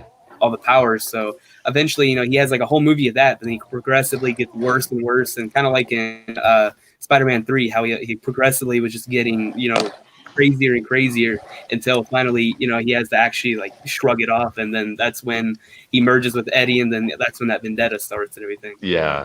I don't know if you guys have seen it, but the 90s Spider-Man cartoon told that Venom arc so well. Yeah. 90s cartoon murdered Venom. Oh my god. Yeah. That's probably one of the highlights. Venom, Green Goblin, maybe Kingpin as well. They murdered those characters. Goodness gracious. And the guy who voiced Venom is another one of my voice acting idols. I absolutely love this guy, Hank Azaria. Yeah, he's on The Simpsons too. He voices like 30 characters. He's insanely talented. But yeah. Oh, that's fantastic. It's like Seth MacFarlane on Family Guy, where he like voices half the cast, it seems. Yeah. He does. I didn't know he voiced, like I knew he voiced a few, but I didn't know he voiced like half the cast like that.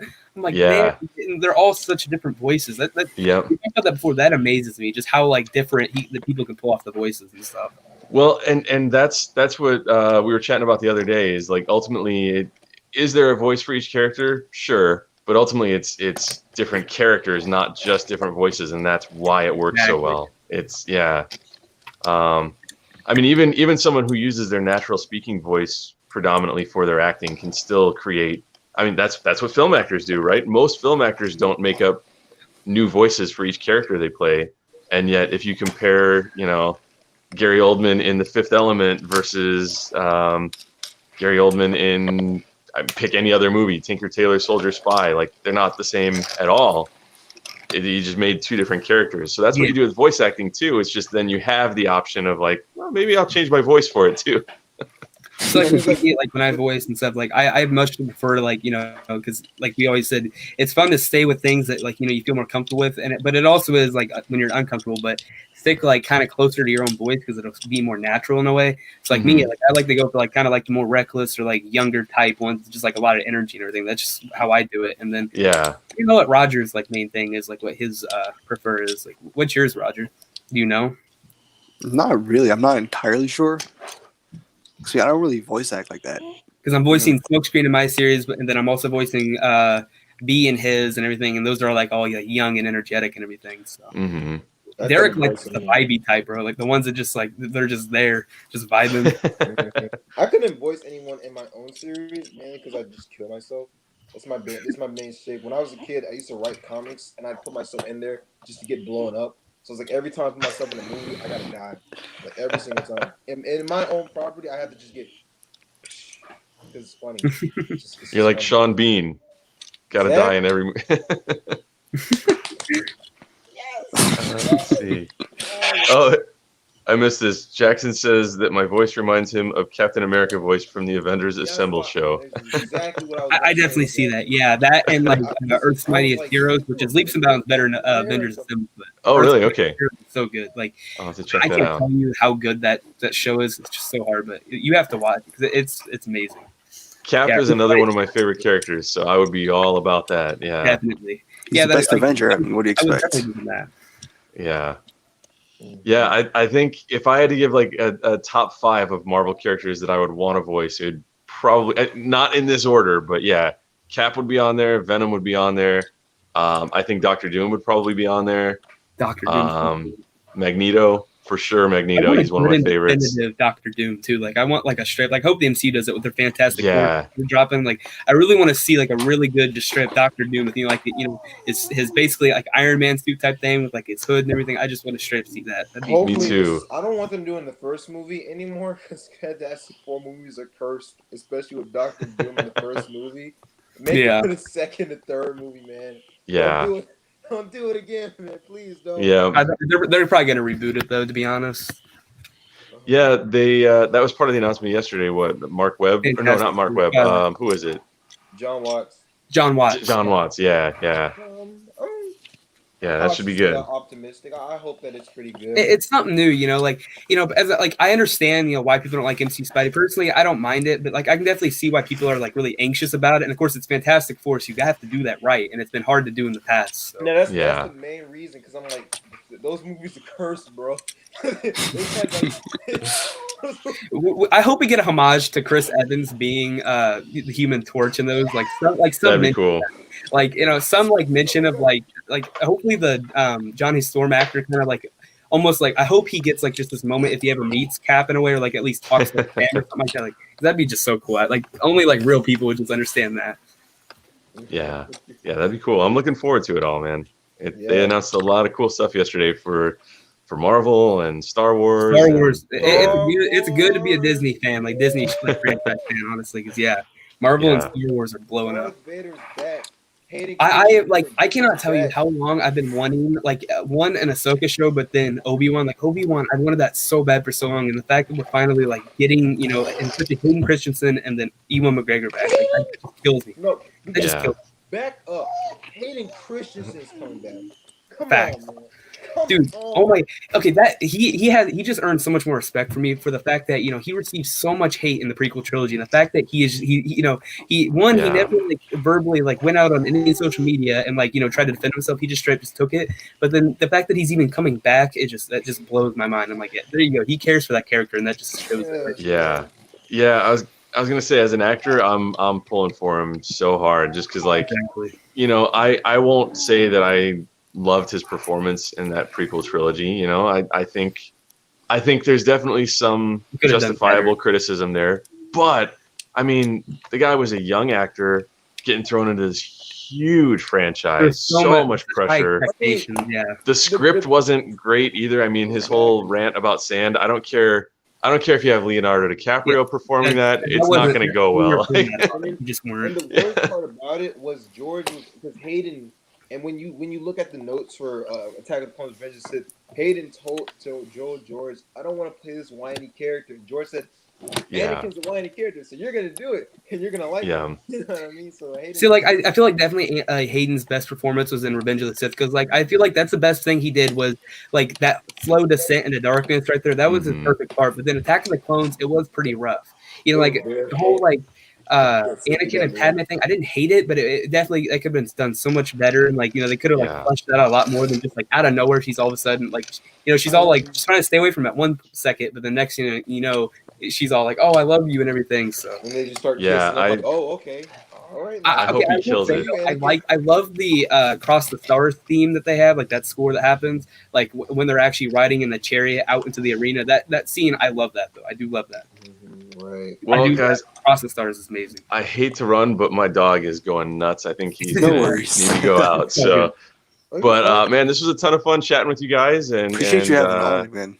Yeah, of course. Thanks for having me on again, and I'm sure I'll be keeping a lookout for reactions to Earthrise once it comes out. We've got 3 weeks to go.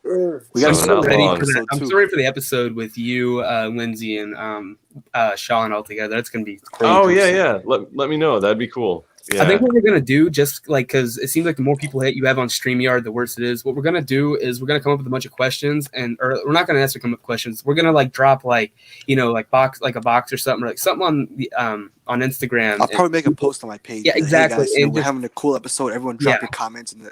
Gotcha. And we're gonna use like a different service, maybe like Google Meet, something that has better quality, and it's not like because the live chat I feel definitely like hurts the quality a bit. So if we're like we can just like kind of pre-record it and then. Of course, have all the questions from like people down on like a piece of paper online. So then we can just bring them up because we love the live chat, but like definitely, I'm sure you noticed like on the first episode, it was like really laggy sometimes. So I really want for that to happen with all 6 of us on there. So. That's gonna be crazy, man. StreamYard is gonna die. Yeah, StreamYard will die. So we're gonna have to like kind of pull that on a like pre-record it, and it'd be so much easier. Awesome. Sorry, I was just laughing at somebody calling out Raj. Bro, I'm not a Marvel fan. I'm not a Star Wars fan. I am just here playing with my toys. See, that's how I feel when you guys go into the deeper Transformer stuff. I'm lost. I'm like, I feel that. I was actually gonna mention that earlier because Roger was sitting there like I noticed for the longest time, just not saying a word, just kind of laughing every once in a while. I forgot I even had top spin. I'm literally just sitting here. I'm like, this is cool. I was actually gonna be like, Roger, bro, he doesn't even know that much about this. It's still fun to talk about it. I guess he likes to listen to it sometimes. I'm just enjoying the vibe. I'm cool. I'm enjoying myself. I gotta say, like, out of like all of our episodes, both of the ones with you on it have just been the most fun, though. Easy, thanks, man. Like, you're my favorite guest. I mean, that's why it doesn't matter which one it is. Thank you. David, like the David K episode, it was fun, but there was like, there was like a weird tension to it at the same time because like, we're sitting here all kind of like, because it's such like a big, like, like a big person, and we're sitting there like, oh, let's not mess this up. And then like everyone else, like there was moments where, we didn't have something to talk about, but with you, we're just constantly just at it. Yeah, so we're just, oh my God. It's a regular person conversation. Yeah, exactly. Exactly. It's cool. We don't feel like we're talking to like some titan or something. Like we're talking just a normal guy, and I love that. Well, yeah, and I guess my advice there would be, approach everybody like that. Like I don't care who they are. Everyone's just a person. We're all humans. Yeah, we're all people. Yeah. That's the best advice, man. It is. Yeah. Yeah, you guys have good questions. It's a fun time chatting with you, and yeah, you got fun fans too. I'm cracking up at all the comments. So yeah, it's a good time, guys. Yeah, see, Matthias yeah. is a Florida man, so it's gonna He's, spike. he's literally the Florida man we were talking about. Yeah. Well, I gotta run, guys. My dog See, is man. sitting here crying No at me worries as at we all. speak. Appreciate but you having on. See, man. Love you, dog. of course. Thanks for having me on again. All right, Bye, appreciate guys. it. Have a good night. You too. Oh my goodness, I love having this dude on so much. I That love was chill. That was so fucking That chill. zoomed in so much. Let me back this. Literally, Oh out of my the God. 3 Siege voice actors, he was the best, bro. Like Lindsay Hey. didn't give a shit. Sean was just all professional, but like Aaron's just so fucking cool. He really like. Oh my I god, loved he's having fire. Lindsay on, but yeah, I will admit, yeah, it was just kind of like a Yeah, we she acted like she didn't want to be there, so I was like, all right. we didn't vibe as hard with that. The vibe was Oh. not as strong. Hey, with hey, Lindsay. click I a can look, admit that, Rajiv. 'cause that was the one I was most excited Yo, about. Rajiv, yeah, he's got a donut. This man's got a donut. Yeah, we had donuts earlier. Actually, that's crazy. I didn't know where the donuts came from. Hey, I had donuts. I ain't a Florida man. Matthias, you're literally a Florida man, dude. Yeah, we were talking about that earlier, Matthias. Like we're talking about like making fun of Florida man and everything, and you're the Florida A man. whole box of Krispy Kreme donuts. Bro, I've never had Krispy Kreme in my whole Can I life. have one? No, open them up. You have one. Bro, I got you, bro. I'm just sending it to you. Yo, Rajiv, Sanjay, where the fuck are the parents right now? What the fuck is going on outside? I keep hearing it clanging outside of my door. Oh, is that you? I hear that too. Or is that like Derrick? Oh, it's Derrick. It looks like he's watching in the kitchen. People are just throwing plates at each other.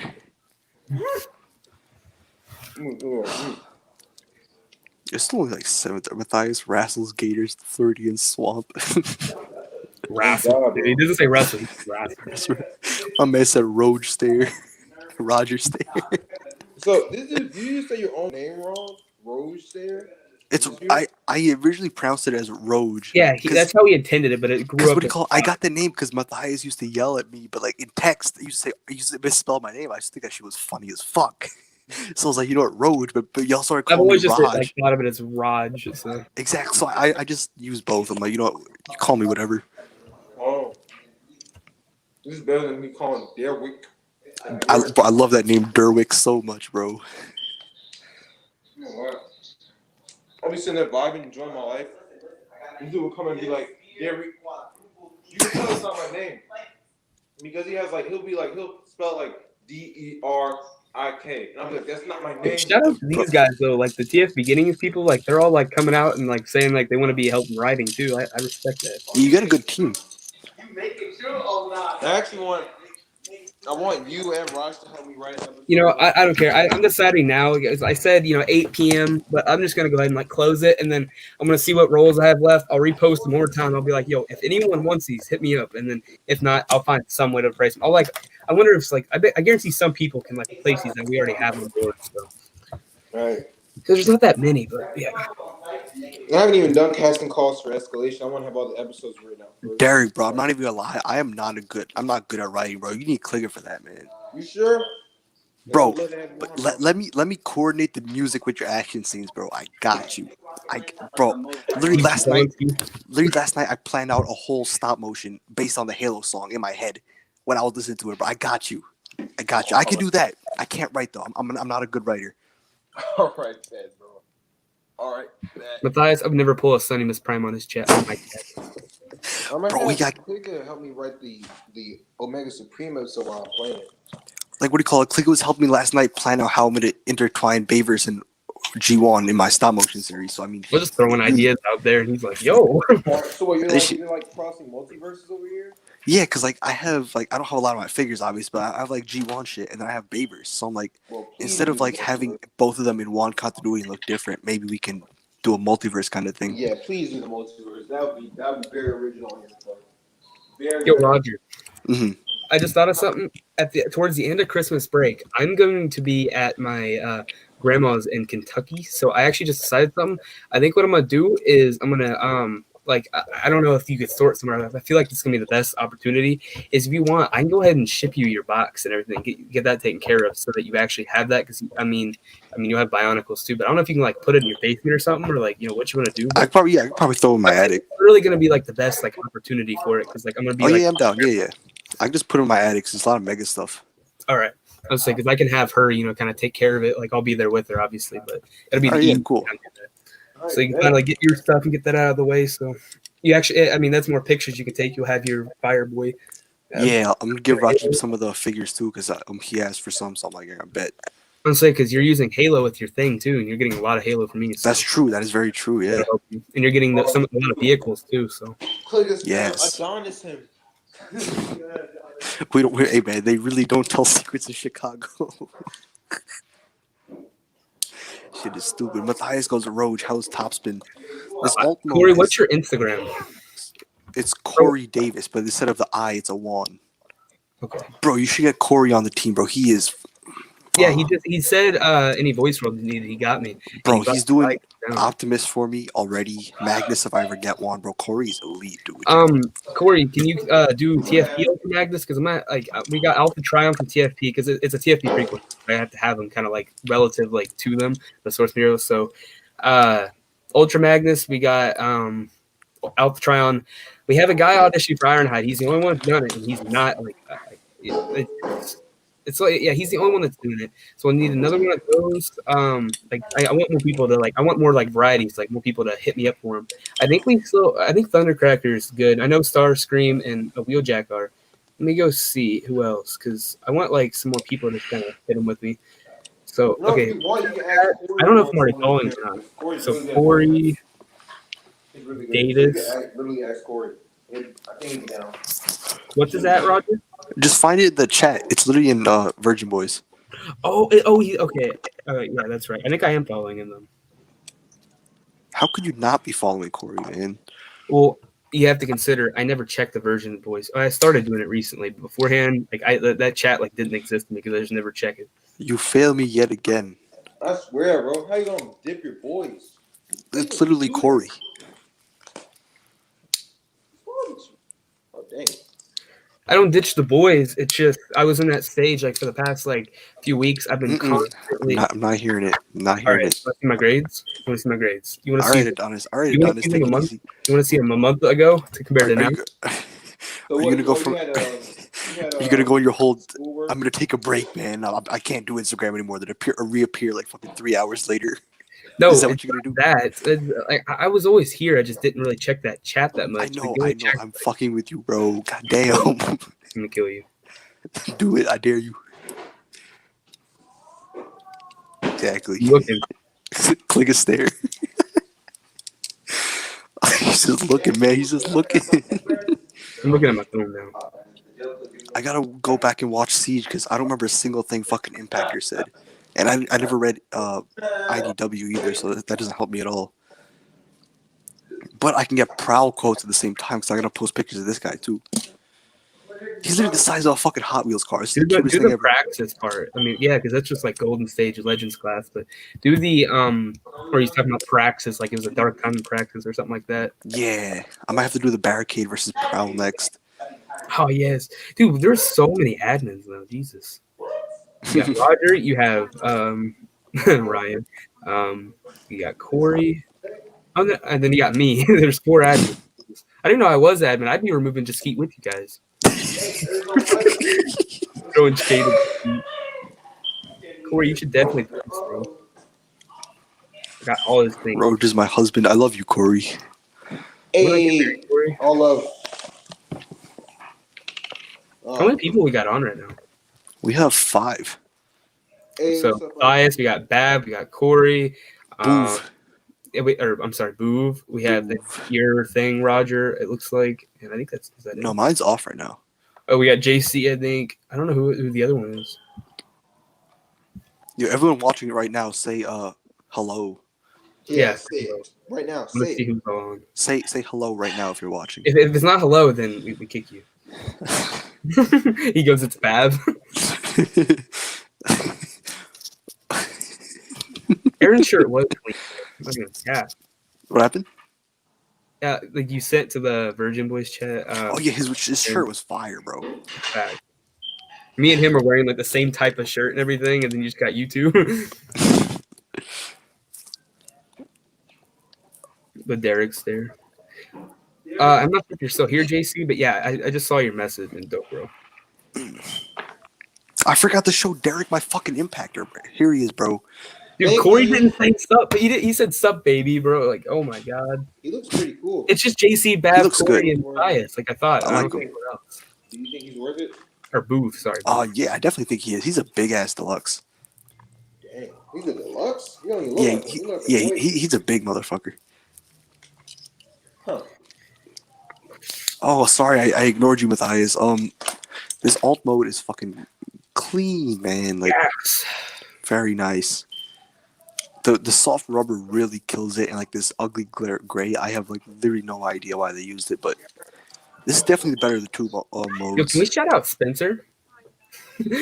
Hey, shout out Spencer, man. I don't know if he's here, but I don't think he's here, but I just saw like messages from him, like he sent me earlier. He says, actually, where'd he go? He disappeared. There he is.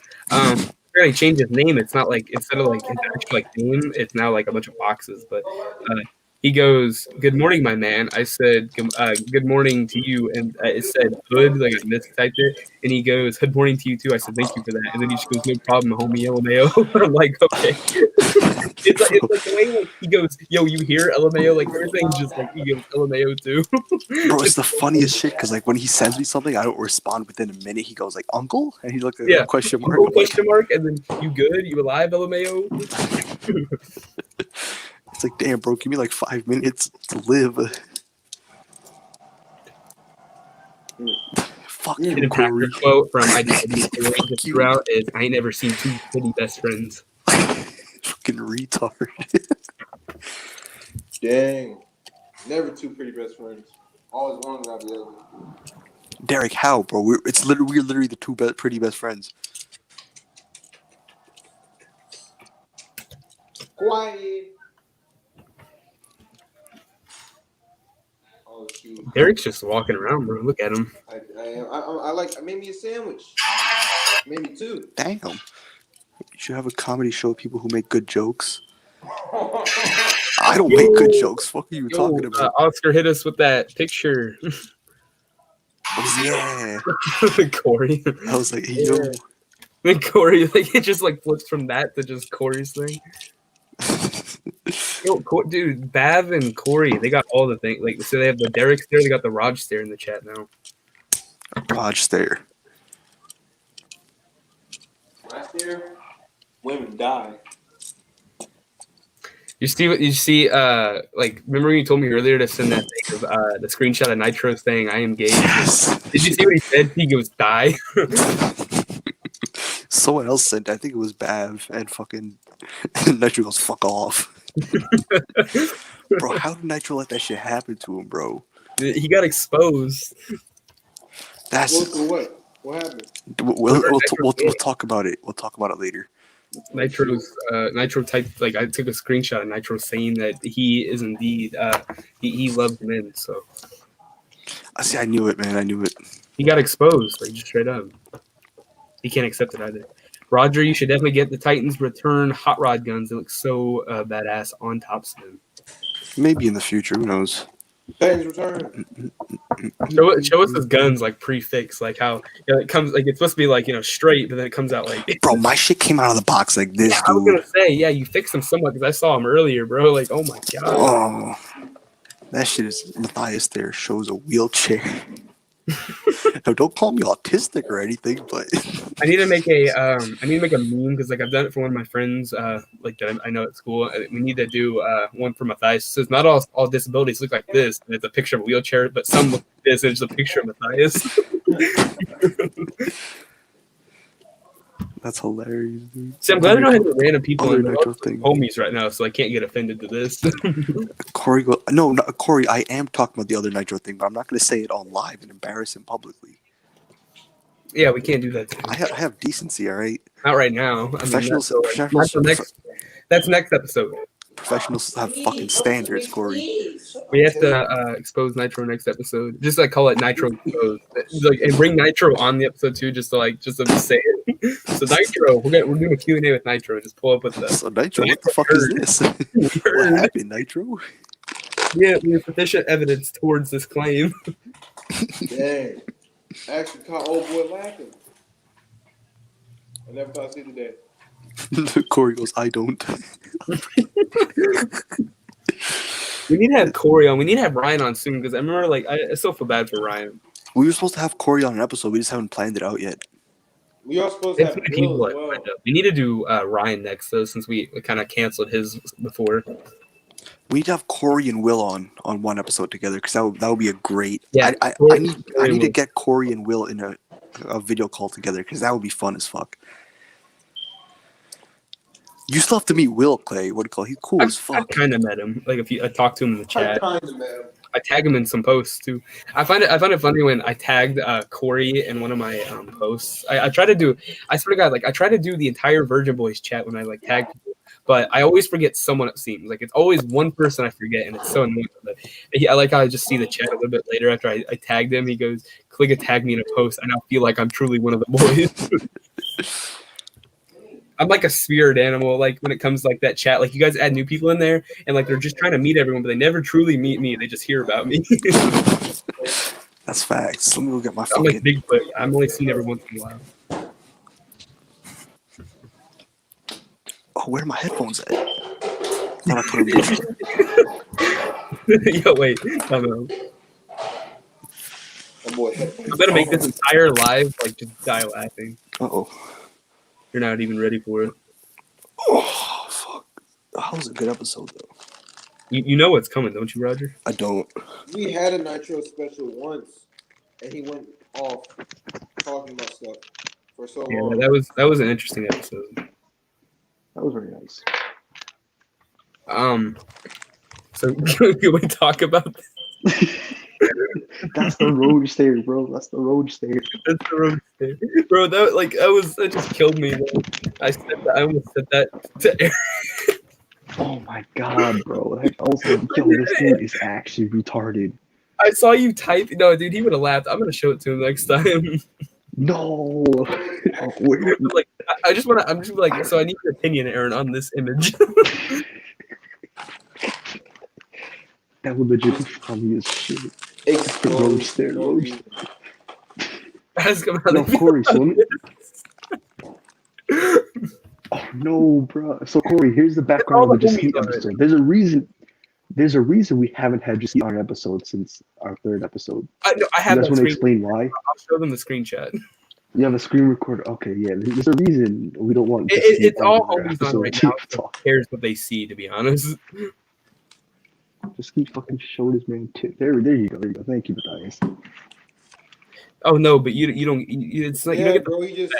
He just pulled up his whole shirt. You gotta see it to like believe. that's literally like what happened. He does this.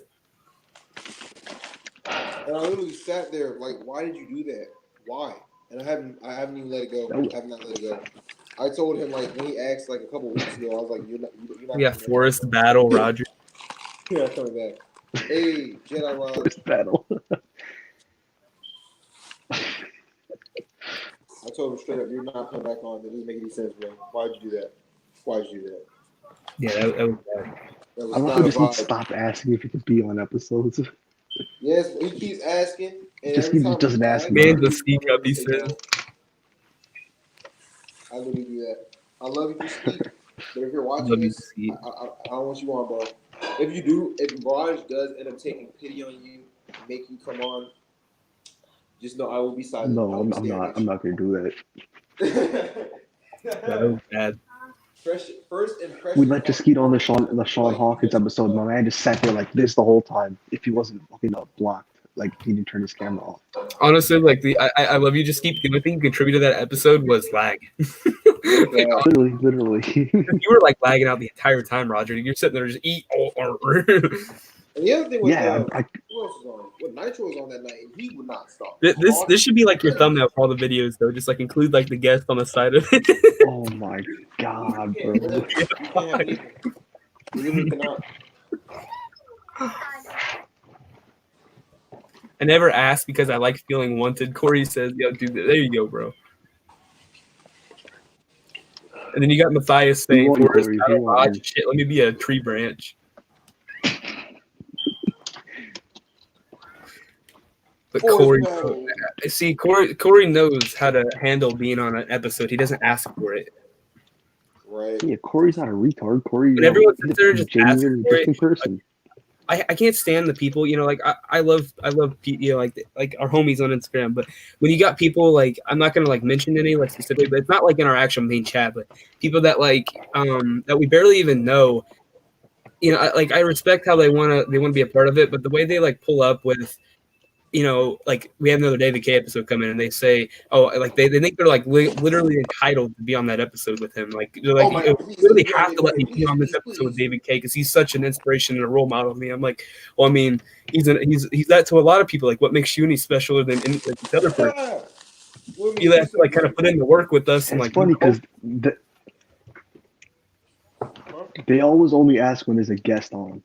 They never Yeah. ask for a solo episode of this shit. Exactly. Right. If no one else is Gold They on, just want to they hang out don't with the care. voice actors. Like, just do it yourself, bro. Either like put in the work to do it yourself, or just straight up. I mean, you like got in like good terms with us, like talked to us a lot and everything, been homies with us, and you get on a normal episode first, and yeah, we'll have you on.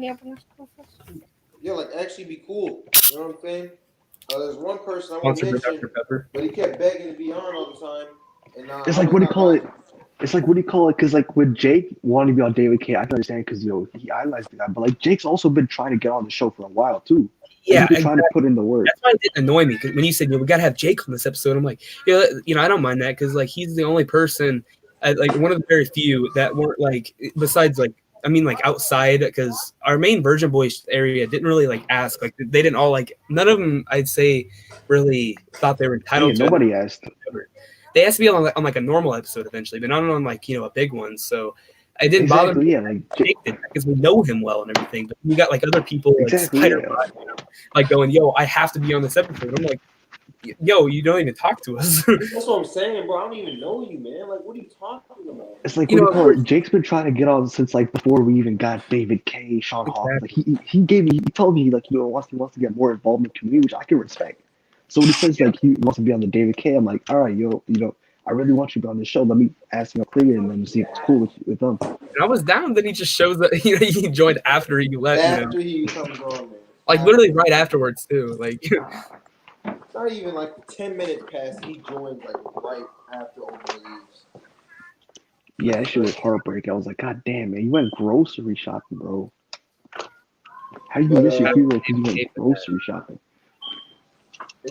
Corey said he wants to chill with the homies and talk about bro. Yeah, see, like you just want to be on a normal episode, but then you got people who we've never even met, like asking to be on episodes, like big voice actors and everything. Like, I want to be on the show with Sean Hawkins. Please let me on Sean Hawkins. That's another thing you have to consider is we're I guess we are humble in a way because we're no like better than everyone else. Like when it comes to talking to them, yes, but we also put in the work for the show. But then you have they need to put in the work to do it themselves. But then another thing, if we don't know them well, we don't know what they're going to do on the stream or what they're like. So you don't know if they're going to like make us look bad. We have to make sure we know everything.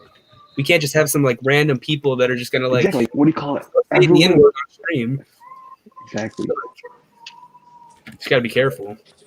Right, like I want to be able. Like what do you call it? Everyone was like, "Yo, man, can I be on the David K episode?" Like, you go DM David K and you work with his agent to go email back for the plan a month ahead. Like you do that. Don't ask me. You know what I mean? I'm doing my own thing with my boy. You do it yourself.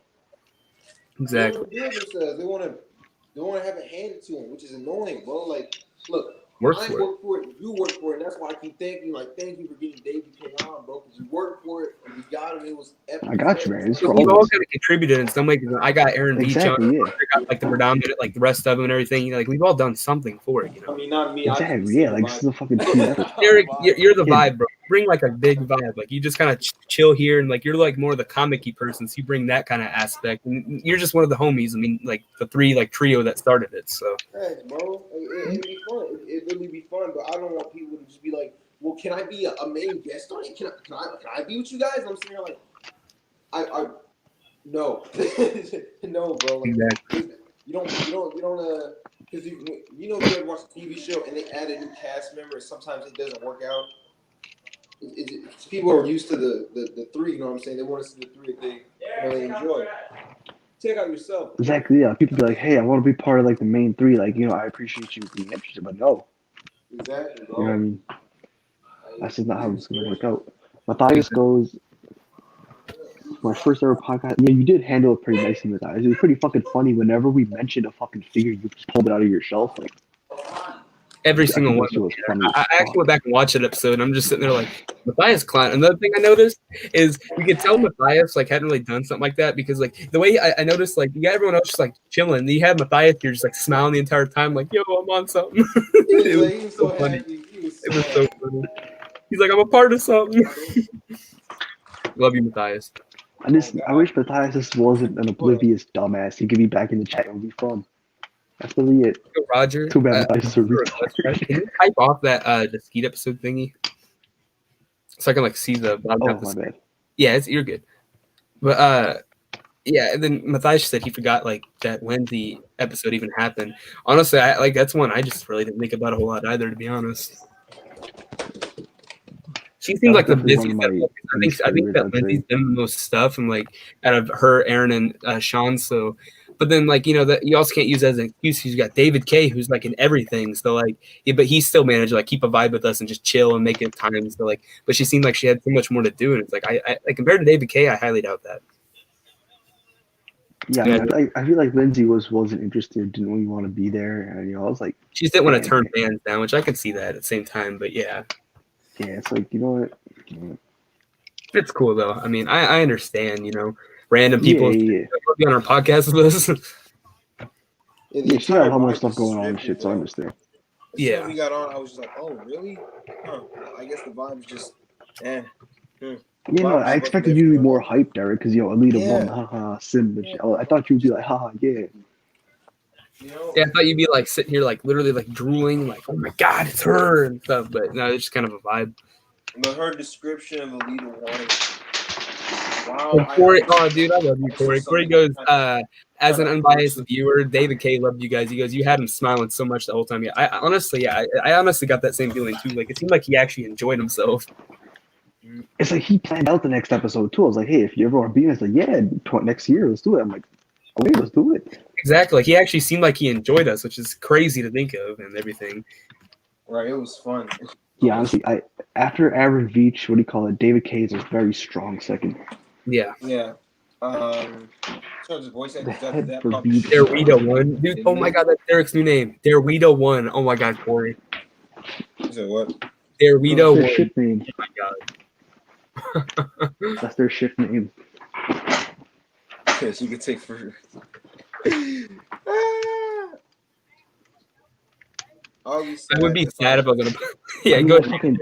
Shut up, Matthias. I like the character. I just didn't like how she described the character. That kind of irked my head just a little bit. Just a little bit anyway.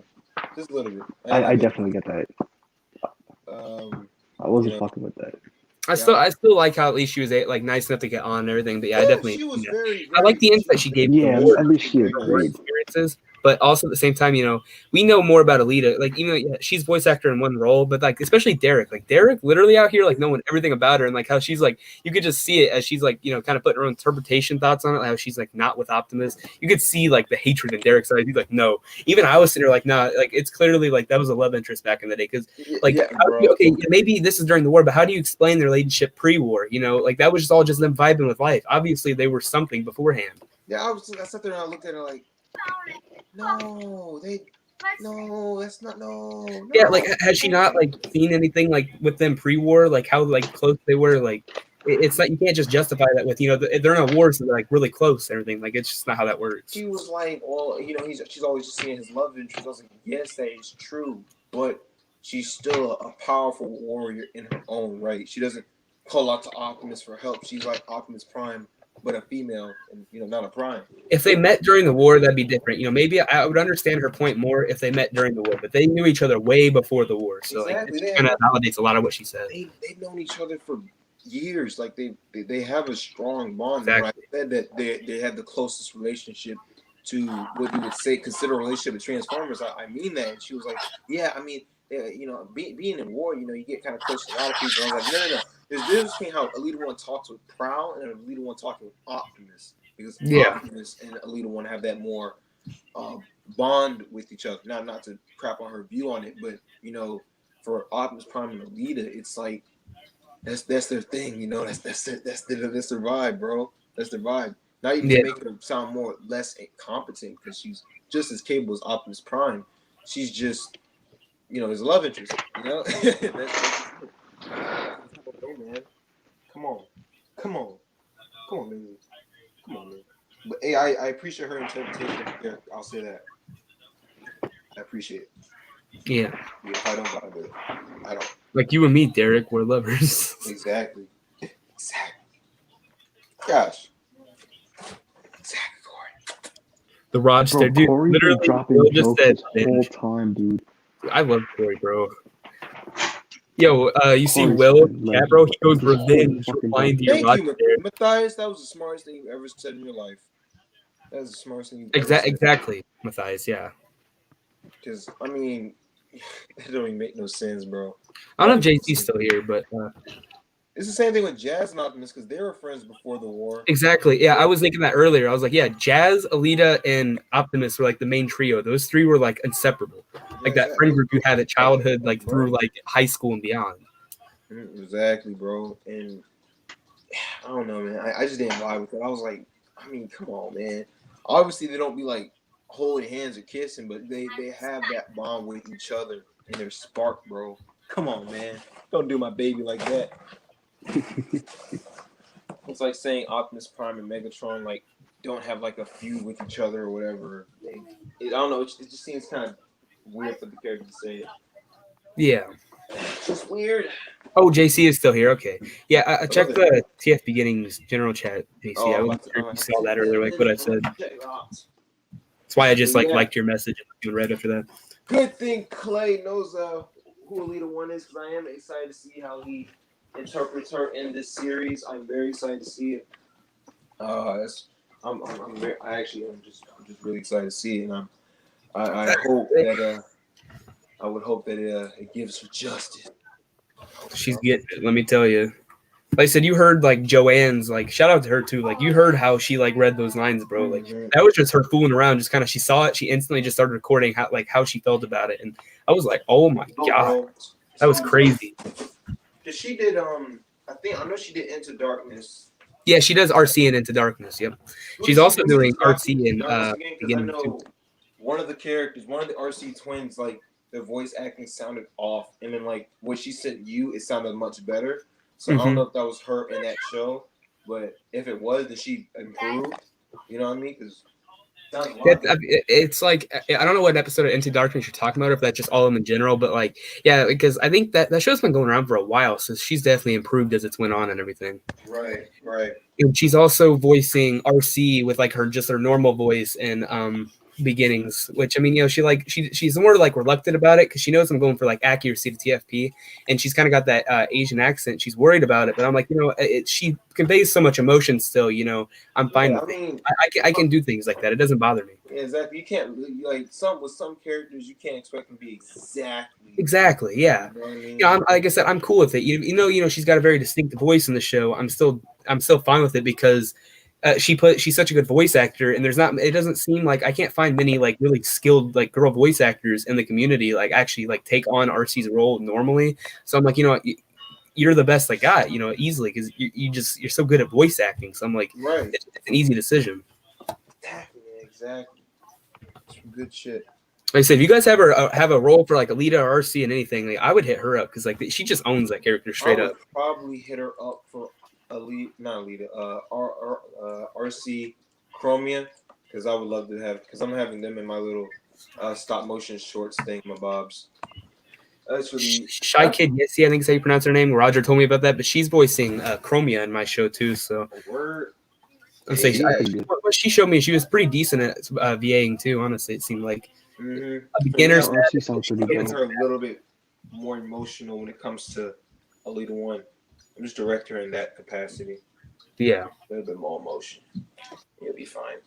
Look at my RC twins. Oh, who's your Optimus, Derrick? Corey said. Oh, yes. Corey is the Optimus. Corey is my Optimus. Corey is the Optimus? No. He like, as I said with Aaron, he does not sound like computer clone. He sounds more like animated. You know what I mean? I like that. I like that Optimus a lot. Corey's my Optimus too, man. That's my third favorite Optimus. Like first one's obviously TFP, then I like Babers, and then I like animated. I think my favorite Optimus is still TFP, and my second will be animated. I feel that definitely. Yeah, because I just got like main reason with Optimus and Bayverse, like why that's my second is just because of the nostalgia, basically. But other than that, no, I understand it because he's yeah. like But then right after animated, like as a character, is way better. Though, like the animated one is so good. Yeah, I love animated. Seeing him go from just like that, like kind of washed out, elite guard member and everything, and like seeing like his path build up as it went, and how he got to that position. He's not like the typical leader of the Autobots we knew, and then seeing him finally rise up, because at the end. He's got the magnet hammer. He didn't think he was worthy of that. He broke that kind of boundaries of, Autobots don't fly. He had his jetpack, and then he beats Megatron, which is just an insane feat that not many could ever even think of doing. He pulled that off, and then the way he stands there on Cybertron at the end of the show with the Allspark fragments on his neck and everything, wearing them proudly, like he kind of like grew into the role and everything. I love. He literally is Optimus Prime at the end. Exactly. He is. The moment he started flying with that jetpack and he had the hammer and everything, like straight up, that's just like when he finally accepted it. He's like, all right, I got to do it. Yeah, exactly. He knew he had to step up and let his path go. Facts, His failures with Ariel and everything, like he had to just let that go. Exactly. Or Alita 1, technically, yeah, but he had to let that go. Oh man, such good writing, bro. Such good writing. Wait, can I ask you a question? So wait, I know because in G1, it's Ariel and Orion Pax and gets rebuilt into it. So is she starting out as Alita? I'm gonna keep her as Alita. Yeah, I'm just gonna start it because I don't have any plans for her to like basically. Because the only time I don't want to because obviously it's no secret. If anyone knows anything about TFP, she's gonna die. But I'm not gonna like in a way blue balls people with like having almost die at one point just to get rebuilt to die again later. So I'm just gonna keep her as Alita and then lead into that. Smart man. That makes sense. Yeah, I'm really excited for it, especially if the writing's really strong. Because one of the biggest issues I have a lot of stop motion series is the writing's kind of So I put a lot of thought of it. Like the way I come up with shit as I'm talking to Roger, like all the time, honestly it amazes me when I sit there and think of it. I'm not even saying like every show has to have god tier writing, but like you could do better than that. Shut up, Corey. He goes, thanks for the spoilers. Click a shaking my head. Oh my gosh. But, yeah, it's a prequel to TFP and WFC and FFC, bro. Okay. Mm-hmm. And I can see him questioning life over there. Yeah, let's see. Can you play Minecraft? Yeah. Yep, he's playing Minecraft. He's easy on that. Questioning life. He says, "What?" Isn't that when we all like? That's like what we all want to get answered is what. What is the meaning? Why am I here? Love you, Corey. Everybody's just a vibe, bro. Roger over here vibing as well. We vibing hard right now. I love this. It's like it's us three, bro. Then like of course with Aaron, but like it's always fun just vibing like this. Exactly, bro. It's how it's supposed to be. It's a trio. I love Top Spin, dude. I need him. That's from is that the Dark of the Moon studio series? That's studio. It's pretty decent. A studio series from Mikey. Studio series. Like I'm honestly, I don't hate him as much as I thought I do. I actually kind of like him. I never really hated him. Like I always thought like he cleaned up really well and he's just a vibe. Obviously he's not as good as that Dark of the Moon one, but still like he's great. Like for what he is. The mold's not as good, but I feel like the paint is better than the old one. It's just like I feel like that's a common thing. The mold's like kind of. It's either the mold is like worse than the old one and then the paint's better, or it's the other way around every time. It's like the robot mode or the older one's better. The robot mode's better, but the alt mode this one's a lot better. Yeah, exactly. That's what I was saying. Like the mold on the older one is better, but the paint seems like it's got more. It kind of pops more with that one and everything. But obviously the gun quality is crap. But like I feel like I said, I feel like it's either compared to the older ones, the mold is bad, but the paint's good, or the other way around. But then you just have Shockwave, who just he just destroys everything like easily. Yeah, Shockwave is too. You have to get him, Derrick. You really do. I'm telling, dude. I mean, I'd have to recreate the poor scene of the RC twins dying, but hey, he's gonna be beast. Dale Earnhardt Mountain Dew race car transformer. I remember the Dale Earnhardt Roadbuster because he's still number 88, just like Dale Earnhardt. I remember like the Dark of the Moon ones they did where like I remember at least the Roadbuster. I don't know if they did it with Rest, but like he didn't have like all the guns all over him. He was just like a straight, just like cleaned up NASCAR. That was cool. I had that Roadbuster. I love it. I really did. I don't have it anymore though. like I said, JC. So like I don't know. This is Minecraft. You plan on I'm gonna get the script done next like few days. I'm gonna work on it a lot tonight, and then hopefully we're gonna be dropping it by I'm thinking like mid to late January is when episode 1 will drop. So yeah. Been chatting because he finished his next. Oh, JC's just finished a custom. Interesting. And Matthias, no, I won't unplug the console on Anakin because he will freak out. And he's actually been good lately, surprisingly. Like he's been on his medicine now and actually sleeping, so he hasn't had his like typical meltdowns for a good, I don't know, week or two, something like that. So I'm vibing with it. I kind of want to try it out now. I kind of want to plug it on him. Corey sent a photo. Oh God. Oh, it says just eat episode. It's all of us right now. DJ stare. That look up here analyzing, coupled with a slight psychotic smile that makes people uneasy. That's facts, though.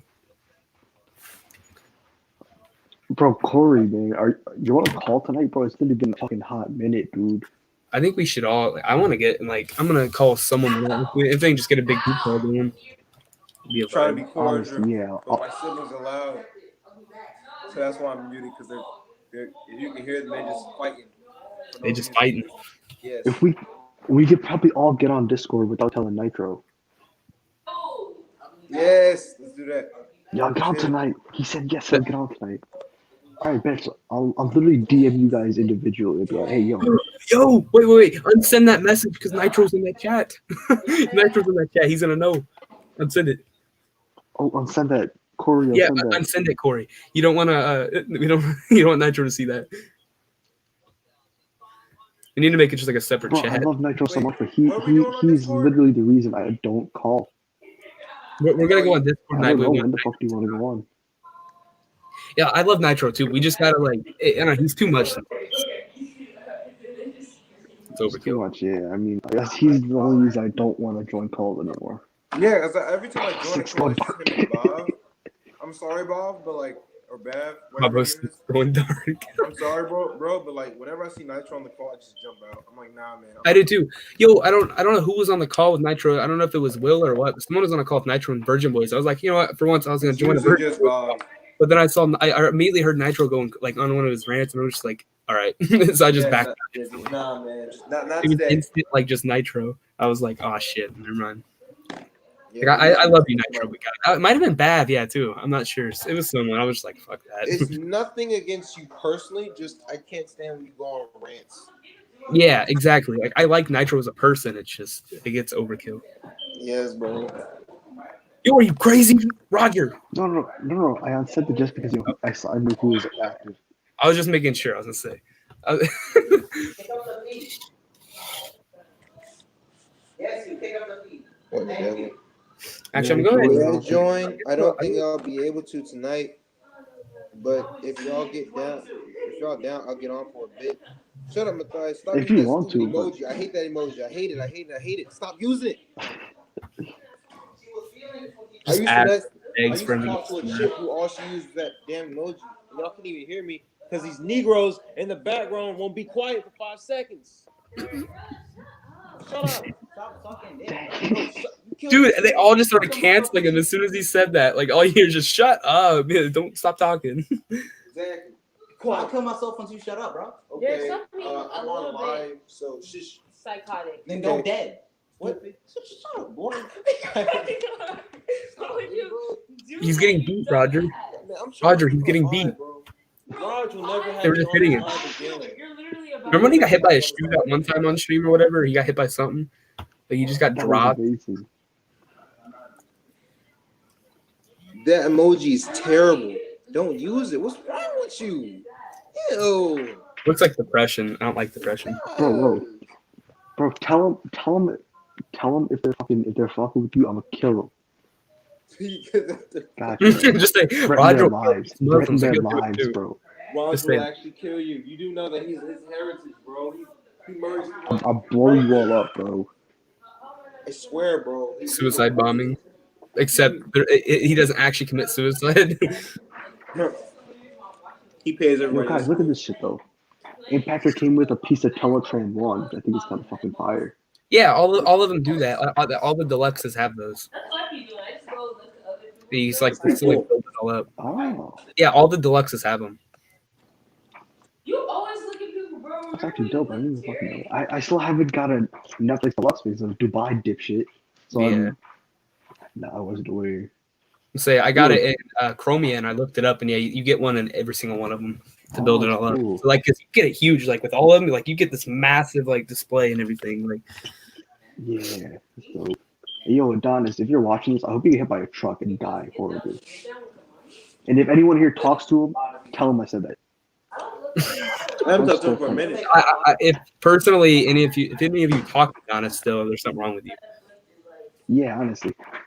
But yeah, everyone go tell Energon Spooker 45. I hope he gets stabbed and dies. It's He'll be down the floor. Well, apparently he's gotten stabbed and shot before on the streets multiple times. So I mean, hopefully one day it happens and he doesn't survive.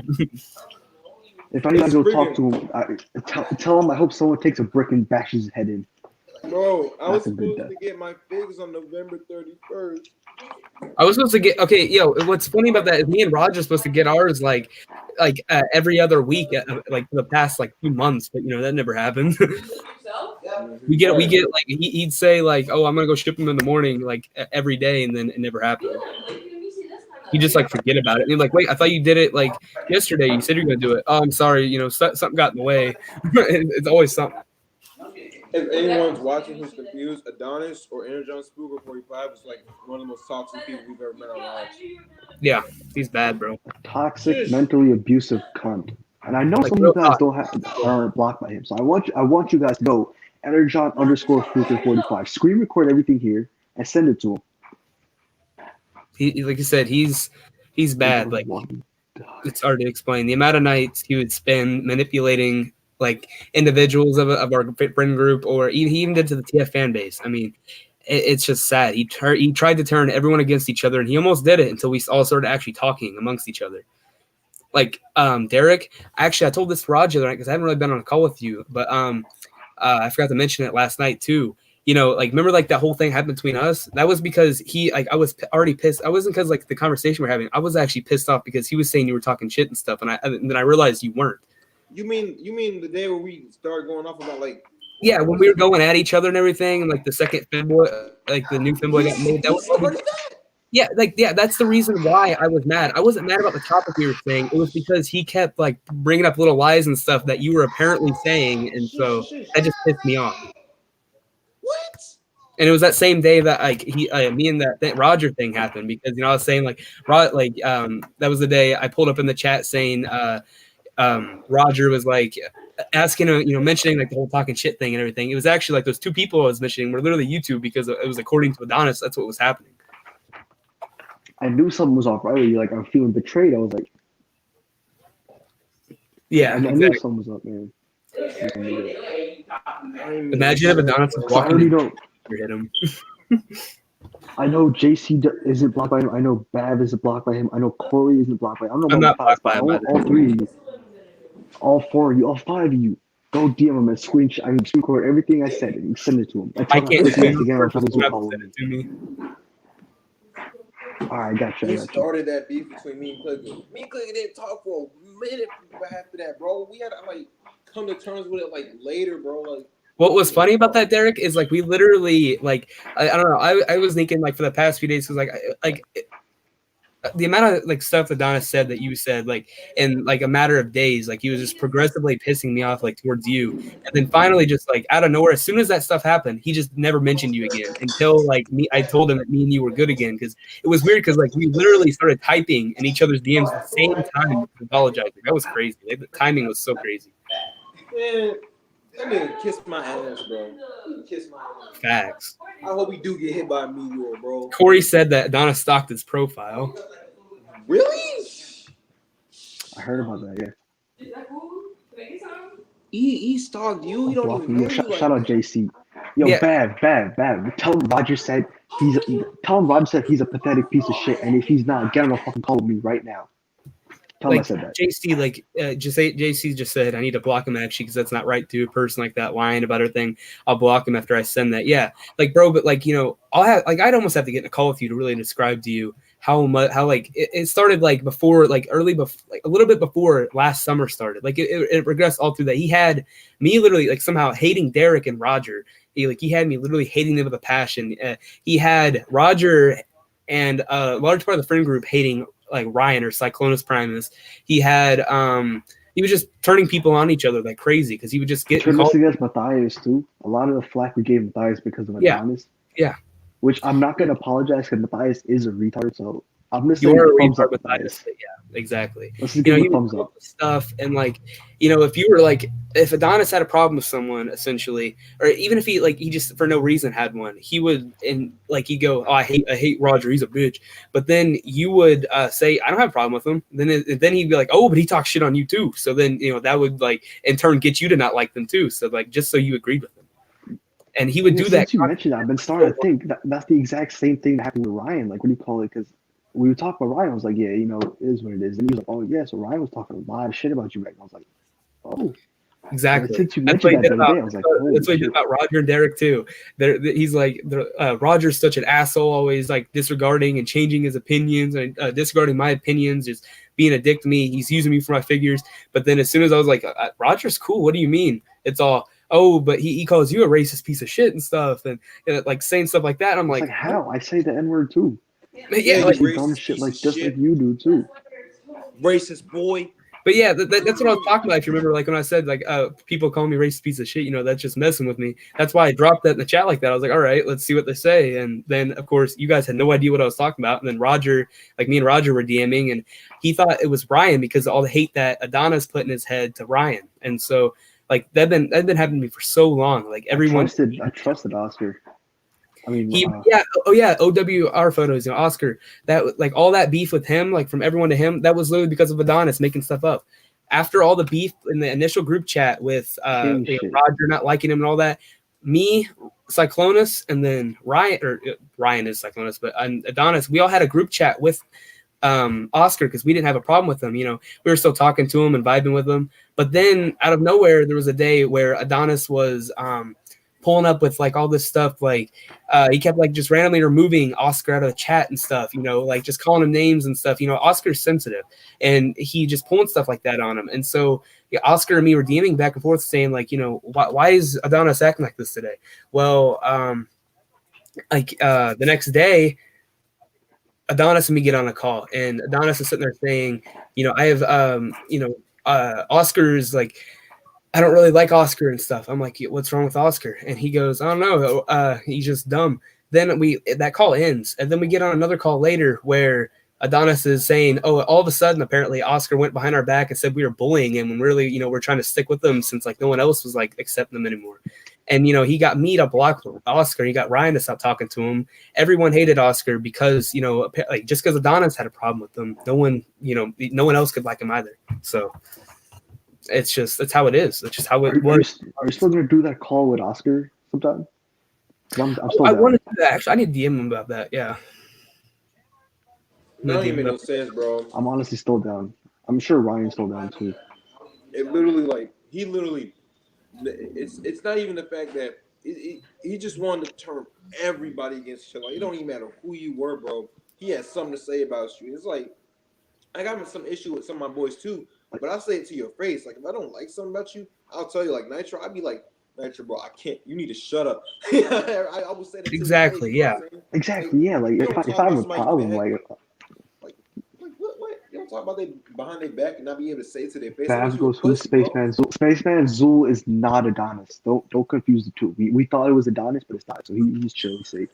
Yeah, but that's another thing. JC says I'm lying about our boy Oscar, exactly, and that's another problem you got to bring up. Adonis has like 10,000 alt accounts just so he can spy on people, without, of course, them knowing that, like using his main account. And then something me and Brian brought up to Roger's attention not too long ago is the fact that all summer, because like we had this like spree where we'd be on a call from like I don't know, say like get on at like 10 p.m. We wouldn't get off till 5 a.m. the next morning, of course, and we'd just sit there on that call. And every time it would start out as a vibe, but then he would start promising you stuff. And he did this to everyone. This is how he got everyone under his thumb. Is he would promise them, free figures and stuff. And of course, it doesn't ever happen. So like, everyone's all hyped, like, "Oh, yeah, well, that's nice and everything." And he would keep promising you more and more stuff, and that's why we come back to those calls. He'd spend those nights. It's almost like a religion, like it's almost like Sunday prayer or something. Except it was every night, where we would literally sit there and just listen to Adonis talk shit on everyone. It was always a new person, new subject, and he had me and Ryan so hateful towards everyone. It's ridiculous. It really was. And he just kept doing it every time. We only went back because he promised more stuff, and he just kept doing it until finally, Literally obviously, it all broke up. And like me and Roger, we wouldn't be good like we are now if I hadn't like straight like had told him what was going on and everything. And exactly. it was all these like little things that like kind of saved everything and pointed it back to him like it should have been. But the fact he and then we're not even glossing over the fact that he did that to the TF fan base too, and we didn't even know about it. He straight up like destroyed the TF fan base for a hot minute before he moved on to us, and it's horrible. It really is. He's probably the one who told Ryan that Raj had like group chats about people he just didn't like to talk shit about everybody. I was like, that was do that. Yeah. He would do that in the main chat. You know what I'm saying? Like if you remember that, Derrick, when I don't know if you were there, but when the first me and Matthias beef happened, I don't know if Matthias is still on, but the reason why I dropped that in the chat, and can't wait for another chat to get made talking shit on me now. That's because I was like Adonis' thing. He goes, "Oh, there's a chat about that now," and stuff like that. So that's where that came from. Bro, that's crazy, man. That's crazy. Exactly.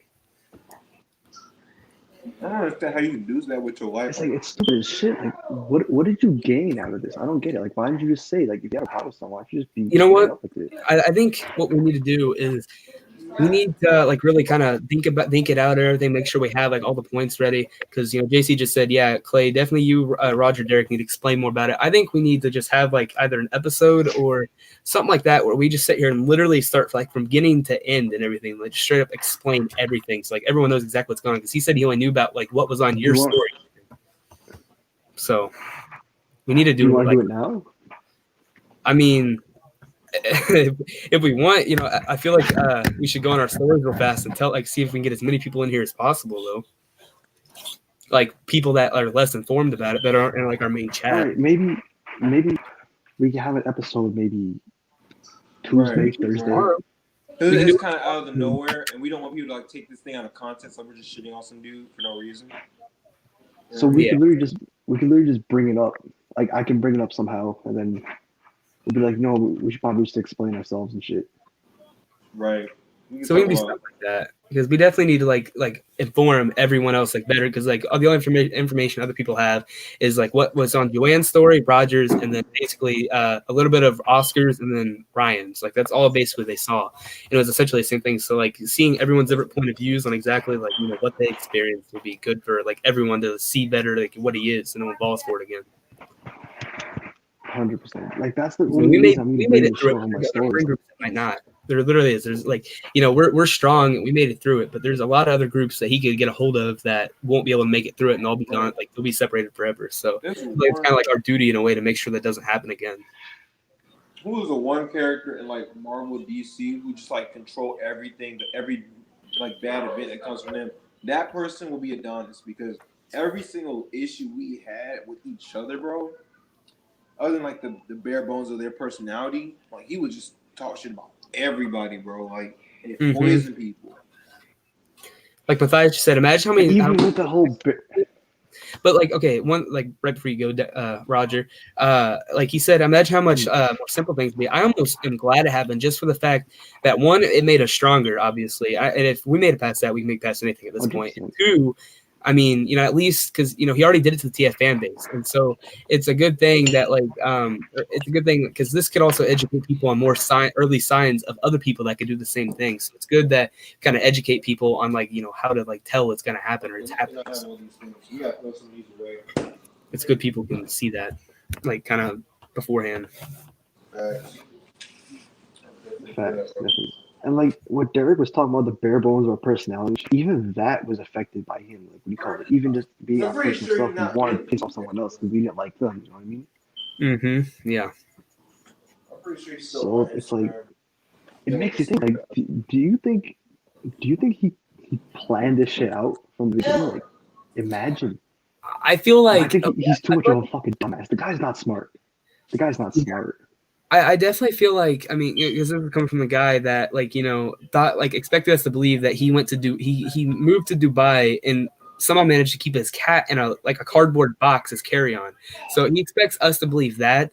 So obviously he's not smart. So what I feel like what kind of happened is just it started off with him having a problem with one person.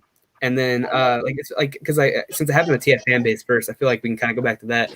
I feel like he had one problem with someone on there because obviously he's an attention-seeking whore. Like, I'm sorry about the language, but that's what he is. He's a sociopath. So, you know, if the attention's not on him, he definitely feels like he's being left out. So, you know, spotlight's not on him. You know, he feels like, oh my God, no one cares about me. He gets like that anxiety. So I definitely feel like from like what a sociopath is like character, you know, like their profile is he probably was in like say a caller he was like real tight with the TF fan base, and then someone in there either like, you know, when he first joined, you know, he's the new guy, everyone's like, yo, like look at you, you're awesome. And then he started it like he might have started like people, you know, he might have like kind of slipped into the loop a bit more with them. So then they didn't talk about him as much. He might have added someone new, and maybe that person was like the main spotlight for a minute. So what he decided is he's going to start getting the spotlight by offering free stuff to everyone. I guarantee that's when he started that. And then as it progressed, people started, like the same thing happened to us. People started seeing through the lies and everything. So that's how it kind of just fell out with the TF fan base. And then obviously the people that he feared the most that started to really like kind of figure out his lies, he would try to separate them from the rest of the actual TF fan base by going to them and mentioning, you know, like trying to just start crap, you know, he talks shit on you. So then that, in the turn, that person would kind of get like kicked out of the GC, like Oscar, you know, he got kicked out of the GC because of, you know, what like Adonis kind of manipulated it to. So we stopped talking to him. Oscar, we all blocked him essentially. Oscar can't tell us what, you know, his point of view was. So I guarantee that's kind of what he did with the TF fan base. And then eventually they figured it out like we did. He left that. He moved on to our group and he started doing the same thing. He started with probably Oscar, and because, you know, he started offering new figures first, Roger, way before everyone else. And then he starts doing it to more and more people. So obviously it's not looking good. He can't keep his story straight. And progressively he tried to get Matthias out. He did get Oscar out for a while. We brought him back and then he did it again. He tried to basically get me away from everyone. He tried to get Ryan away from everyone because he knows how my personality. Like I can people can talk about me to anything, and like the way I'm doing now, I can speculate and just like kind of draw conclusions and just like figure out exactly what was in their mind. So he had to get me and Ryan away from everyone, and he did. I mean, he straight up did for a hot minute, and then. Yeah, because you really even because the beef with me and you made you leave the chat. You know what I'm saying? So you were just going out there, and it was just like, damn, bro. Like, and then with Ryan, he literally pushed that dude. He literally he out of everybody, I think he fucked Ryan and Jake like the hardest because we hated them, bro. Like it was like he started to realize more about Jake, definitely too. Yeah, I bro, think the three people that are hurt most by this are Ryan, Nitro, and Jake. Because Nitro looked up to the guy like a brother, dude. Like it hurts me every time Nitro talks about this. I know how deeply hurt Nitro is. Like it hurts me, you know what I mean? Like, he tried to keep Nitro in the dark because there's two types of people with what he saw. There's the people that are kind of the sheep that he felt, you know, no matter what they looked up to him, kind of like Nitro did, and no matter what no matter what he did, they wouldn't see anything wrong with it. So he could just keep lying to those guys. But then he had the people like me that he needed to separate from everyone else. He had like Oscar. I mean, Matthias, yeah, he kind of just figured like no one would believe him in general because he like made Matthias look worse than he is. Matthias contributes to that too. I'll admit that, but we won't talk about that right now. Love you, Matthias. But yeah. And so, but then eventually, you know, if you notice, there was that point when we added Jake, and after after kind of his plan failed with me, Derrick, and Raj, I kind of came back, but I was still kind of like, kind of distanced a bit. Jake joined, and he knew immediately Jake's new guy. Same with Oscar, Oscar. As soon as Oscar joined, he had to get them, under his thumb. He did constant calls with them. He started talking to them constantly, talking about constantly going like, yo, he's such a cool guy. He had to get them under his thumb, so he had him under control because he can't have, loose ends with that. And then, of course, Oscar, he wasn't really with us as much. He's kind of like he's in Australia, completely different time zone. He's not like as active in the call, but Jake was all the time. He see that Jake was going to be a problem. He got rid of Jake by coming up with the thing with. He made sure he probably honestly orchestrated that entire thing with them all like being kind of like drunk or whatever, and like him, Ryan, and Jake on that call, and then he figured Ryan. He knew Ryan was distracted by a video game. He wasn't going to pay attention or hang on to every word. So then that he in turn, while Ryan was also drunk, came up with the stuff. Oh, Jake was making fun of my dead mom. So then of course we all hate Jake. And he got rid of Jake because Jake wasn't falling for his stuff. And it just kept going and going as more people joined. Okay, bro. Like, I literally messaged Jake, and I was like, how did you do that? He's like, I don't remember. I was like, how drunk were you, bro? Like, how do you not remember that? And I just dropped it because I thought you just... I literally, at the same time, I think it was me and Kliga on a call. And, like, the first time we heard this, I immediately DM'd Jake. I'm like, bro, did you make fun of this guy's mom? And Jake hit me like, what? We were all disgusted at him. We all hated him. And when really, it's not even bad. The reason why I didn't like Jake that much, with the beef, me and Jake, it wasn't even really beef. It was just Adonis kept saying, back when, Jake kind of did it and he didn't mean it as an insult. But at the same time, Adonis amplified it by when he'd be on constant calls with Jake, I'm like, yo, I need to get to know this guy. He's always like, well, he doesn't really like you that much or whatever. And he thinks you're overrated. So I'm like, okay, and I guess I won't get to know him. You're overrated. He obviously obviously wanted to keep me and Jake apart from each other because he figured, with us, like our minds together, we're going to come up with this shit. So it's just the way Adonis works. I mean, he was smart in terms of separating people, but he couldn't keep his story straight. And that was ultimately what led to his downfall in a way. Okay, bro. He killed himself. Bro. Honestly. So I guarantee what I just said, all that is exactly what was going through his head too. He said, what, Raj? What'd you say, Raj? I said, I wish he did kill himself. Yeah. And then that's another thing with his attention. If it's not him getting figures, if the figures start to fall through, if you notice, if we start seeing through his lies about the figures, then he would pull the stuff on the daily. He had that 1 week where he did it every day with him saying, I'm going to kill myself. I'm a failure and everything. And then he also had the instance that, so Roger literally had to stay up and keep him alive, which that's, but then if that doesn't work, then he's got to try to get more of the sympathetic route instead of just us straight up trying to convince him to stay alive and like him more. He boost his ego. He had to get the sympathy. He had to get the sympathy. Someone break into his house every day. He got shot. He got stabbed. I mean, he got jumped by people. He's in the hospital one second. Him and Matt, Matt's throwing him out one day, but the next thing you know, Matt, they're fine. Then he's got a girlfriend now. But then stuff was rough with that. But the next thing you know, he's with her again. I guarantee one, his mom probably didn't die. I'm sorry, Ted, but you can't trust anything he says. I guarantee Matt was never a person because he always said, oh, Matt's randomly buying him figures and stuff. Matt has a collection. He'd come back in the room. Oh, this is from Matt's room. We never once heard or saw Matt when apparently they lived in the same house and were there together all the time. Never once heard, him and his girlfriend were together constantly. We never once heard or saw her either. I guarantee those weren't even real people. It's just his own little thing.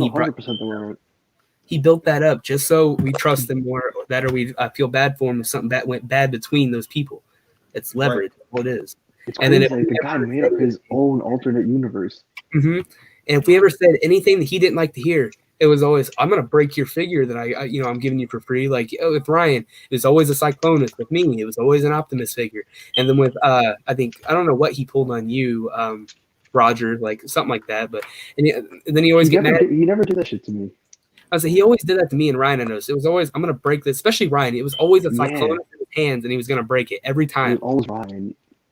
And then, I didn't know he did that to you too. Just to clear something up for everybody else, we were not trying to use him for figures. It was never about that. It was about the fact that we trusted and loved this dude. He was finding out with us, so we were like, "Yo, that's pretty cool. It makes me feel good." And if you don't give it to me, well, it feels worse because you're promising to me, and then you just taking it away. So and he hyped it up. He would go into our DMs and hype it up for a minute. You know what I'm saying? Mm-hmm. So it wouldn't just be oh, he says it once and then we just forget about it. He was just constantly, daily, just figures, to the point where we're oh my God, I can't wait. It always got brought up. if you were on a call with him and he would, like here I have another example. Me and Roger are on the call. I go, yo, I gotta get Netflix Sideswipe at Hound at some point. I think I'm gonna go get Hound tomorrow. Well, then all of a sudden he goes, I'll be back. Comes back with a Hound and a Sideswipe and goes, no, I got these for you. So then, in turn, I can't spend my money. There's a point Roger bought a Netflix Megatron when apparently he was getting one from Adonis to begin with, and then I got cussed out. He sent me a paragraph while I was cursing me out. He cut off Roger's head because Roger spent his own money. You can't if he says he's gonna buy you something, you couldn't do it. If you expressed any interest or even mentioned any type of figure that you did not have, automatically he'd get it for you. So you didn't have a chance, like a choice. Even if you would say, I don't want anything, I don't even like collect Transformers, he'd still say he's gonna get them for you. Like it's just how it was. Like Matthias said, like this man was on his phone texting us while a guy is supposedly robbing him, and he does nothing but stay on Instagram and act like, like it's exactly. He acts and sit there and be like, "Oh my God, someone's in my house!" Like, I'm not. I'm totally. One time, he's not gonna call the cops. Like why? I just. Go ahead, Roger. One time, his house was supposedly getting broken into, and he was on the phone with us whispering.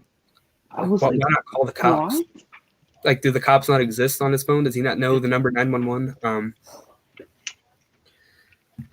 I'm ready to have this Adonis episode, man. I am ready to do it too. Like it's gonna be some more fleshed out. Like we have do it like maybe this Sunday. Like what? Oh, like what? When the Sunday? Is that what you said?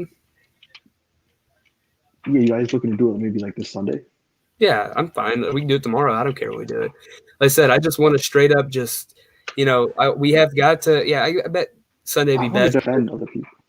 Yeah, we need to like get as many people on the stream as possible, and like all jokes aside, we're not like doing it because we got David K on you. You guys want to watch this? No, it's because this just needs to be talked about. Everyone, I don't care who you are. Everyone, even if I don't like you in this community, everyone needs to hear about it.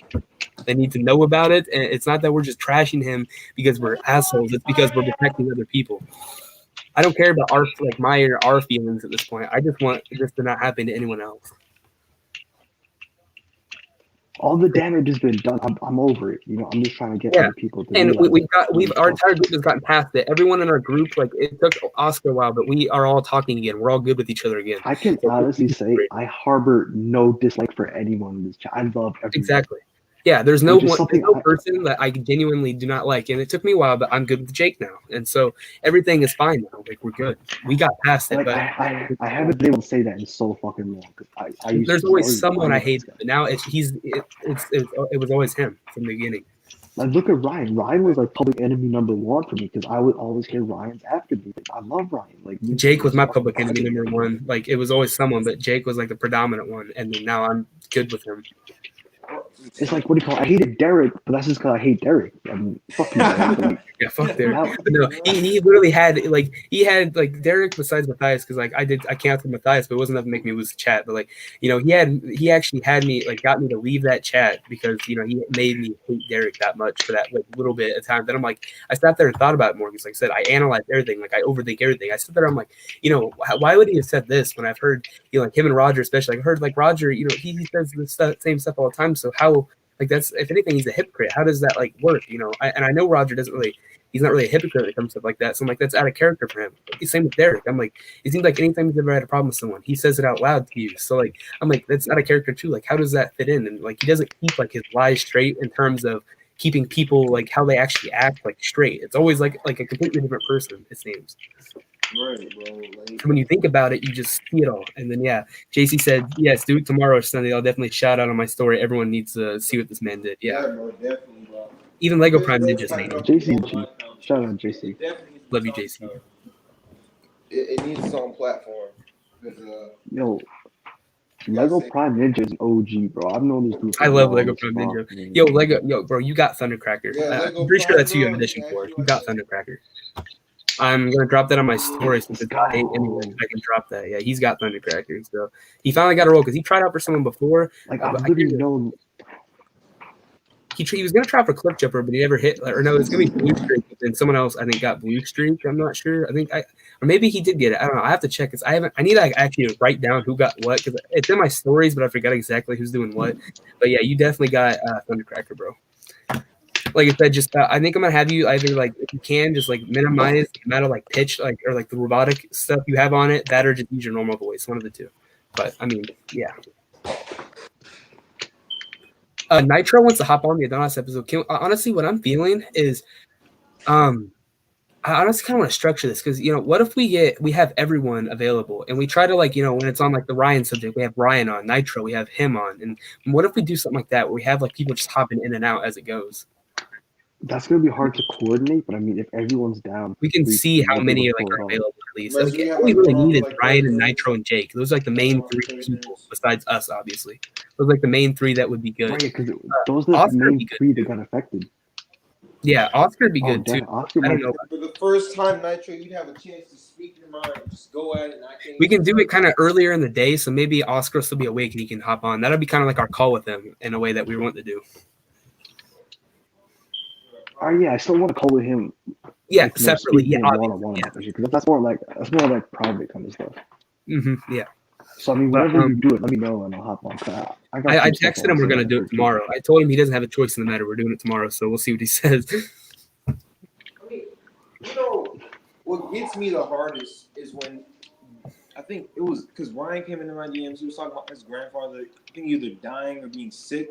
And I literally came back to Ryan on Raj, and I was like, yo, this man told me his grandfather was dying or sick or whatever. And I was like, yeah, I don't believe it, man. He just faking to get us back. And like, he said that because we were still hating him because of Adonis. I didn't believe a single word he said. Now I think back and I'm like, bro, I treated that man so poorly, bro, like for no reason.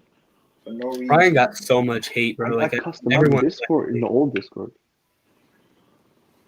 It's just sad, bro. Ryan got so much hate from us, though. That's actually dang, bro. It messed with we got him to delete both of his accounts for a while. He disabled both of his accounts like for a hot minute because of that. Like he literally had like that night where he like came at Ryan when I was on, like Adonis came at him when I was on that call. He literally had Ryan to the point of suicide. Like he was close. I know he was because Ryan's never an emotional person, Derrick. Like I don't know if I ever told you about this, but I don't know if they're still there since he deleted that account, but on his Raven Slaughter account where he got rid of it, he literally he's always seemed like an invincible person. But I actually heard Ryan. I got 20 voice messages from him around there of him just bawling his eyes out, saying, he feels so alone now, and he doesn't understand what he did to Adonis, and he's just at a point now where he just doesn't care and he's ready to just end it. And I was worried for days because I didn't get any more DMs from him. Like I actually thought he did it for a hot minute.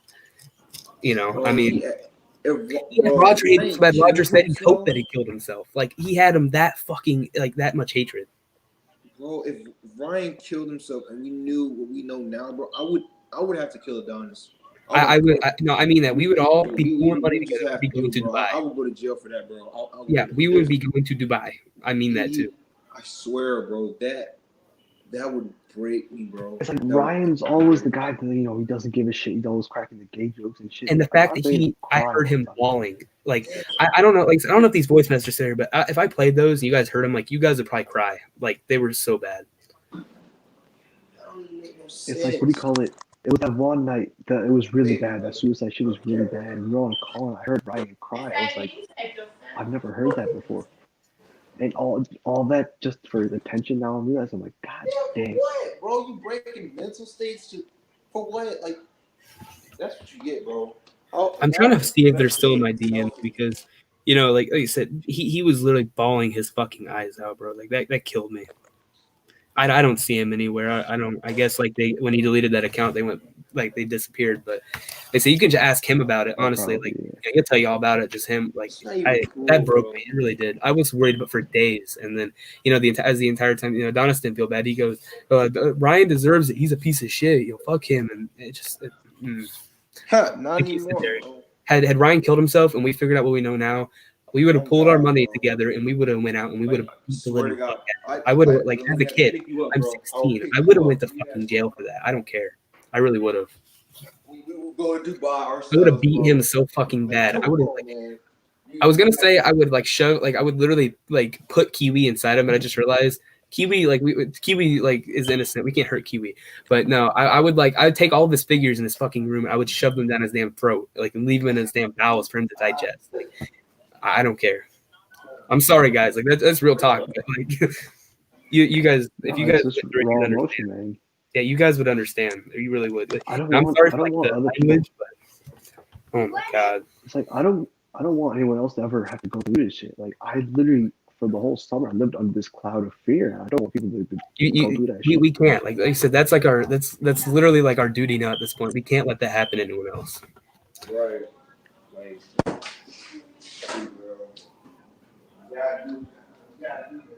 Yeah, if I know it's under the name Instagrammer now, but like I can't. I don't know if I deleted our DMs or what, but I see like 2 Instagrammers on my friends list. 'Cause, like 2 people like just deleted their accounts, but none of them are Ryan's old accounts. I don't know what happened to it. Like there's one guy that just tried out for a voice acting role, and there's another one who I don't even know who he was. Just some random guy that started my story. So I said I was probably clearing through DMs one day after Ryan kind of like made his Cyclonus Primus account his main one again. Because the only reason why, like we probably wouldn't be talking right now if like I'm so happy he forgot the password to his Cyclonus Primus account, because he was trying to actually like straight up delete them both, but he couldn't figure out the password for the Cyclonus one, so he couldn't actually straight up delete it. All he could do is like archive all his posts and then just like get rid of like everything else. So we probably wouldn't be talking to him the way we are now, unless like we hit him up on Snapchat, which I did that and like multiple times. He never opened them, so I don't know if he has now. Yeah, I don't think he uses that. But yeah, like Nitro said, I think we also have some sort of PTSD this summer.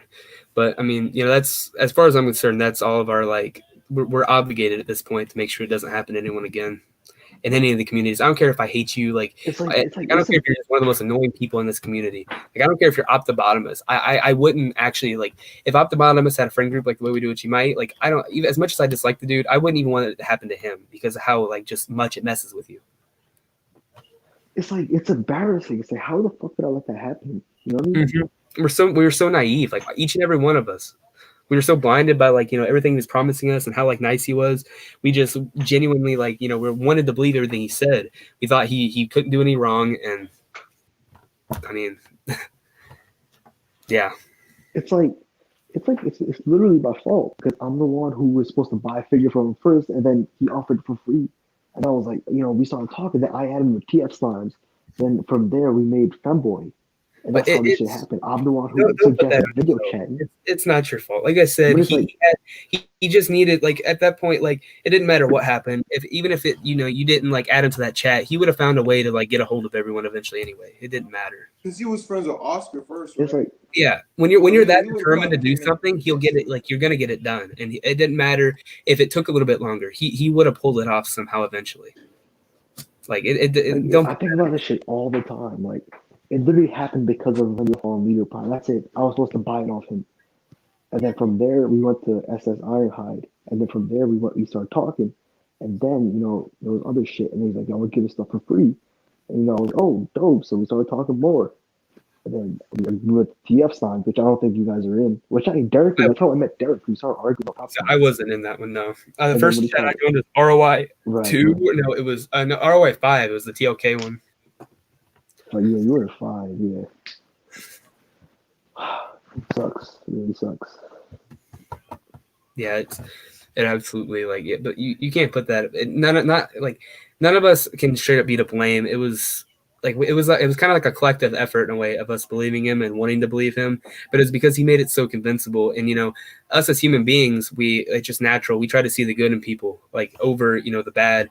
And even if it's obvious, I mean, once you get that kind of trust built up in someone, you're gonna want to, like, you're like, okay, I trust you. I want to trust the other person, but obviously, I haven't seen him do as much good, so it's natural. You're like, okay, I mean, you have like a loyalty to that person as a friend, and so. But it bites you in the ass later, and you can't rebuild broken trust. And like Cade said to Optimus, like what JC just said, we all make mistakes and everything. Right. You just got to see the good in people, and that's what humans want to do, but it doesn't always work out the way you want it to. This is the stupid shit, man. Ryan said, good evening, took a nap and missed it. I'm going to tell him we're still on it.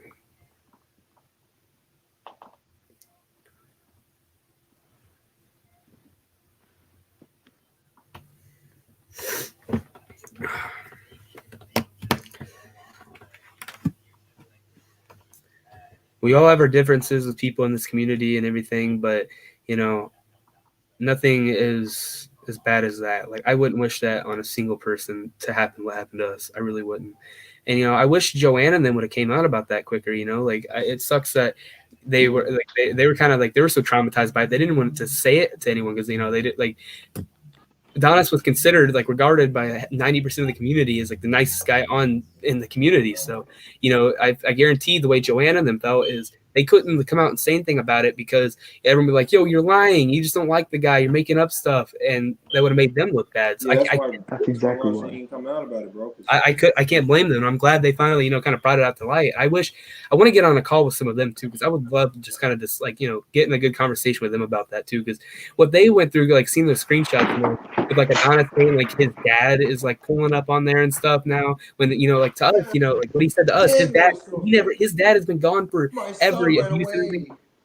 He always told us, he didn't know like barely who his dad was, but then apparently to Joe, like to the TF fan base, he's pulling up with, this is Adonis's dad. He took my gun, took my money, took his figures, and ran away. Like what? Like, his figures? Yeah, in his figures. Yeah. Shut up, bro. Not even Nitro took his figures. Not even Nitro took his figures. It's just it's so. But it's like it's stupid, bro. Like. At least get your lies straight. At least be a good liar. Like, how stupid are you? How stupid can you be? He took his figures and ran. And what's wild is that he made accounts to go after them and hate on them for their pictures, which is fucking insane too. Exactly, bro. I think he hasn't done to go and watch your story and stuff. And it's like I think he hasn't done the going and talking shit under our post because he knows that unlike them, we don't take shit. You know what I mean? They seem like they're a lot more of like a less hardcore. They're more of like just an act like they call themselves the fam and everything. Like they're all just like a lot nicer to each other. Like, yeah. It's hard to explain. We're a family too, but we're like more hardcore. Like okay, fuck you, dude. 1 second, then we love each other the next. Like we just say that kind of stuff. They're more of just constantly nice to each other. So they didn't want to like they didn't want to pull up with that.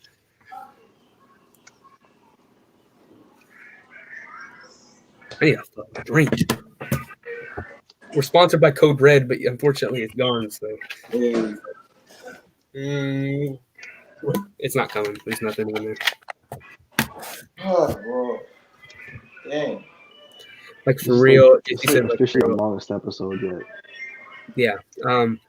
Like for real, if I didn't make a choice message you guys, I wouldn't have been here to call you guys friends I can trust and just be honest about everything, and I appreciate that. Yeah, like I love you, JC. Like honestly, dude, I like you a lot, bro. Like one of the because I like a lot of people outside of like our chat, like where we're all like always on calls, but you're one of the people I've never called with that I actually like a lot. Like there's a few of them, but you're definitely one of the highest up there. Hey, you don't recognize her, right?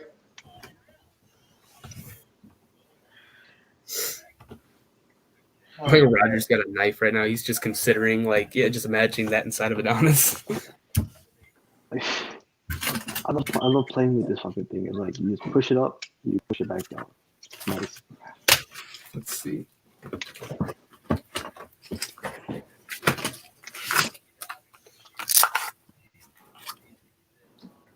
Combat knife, bro.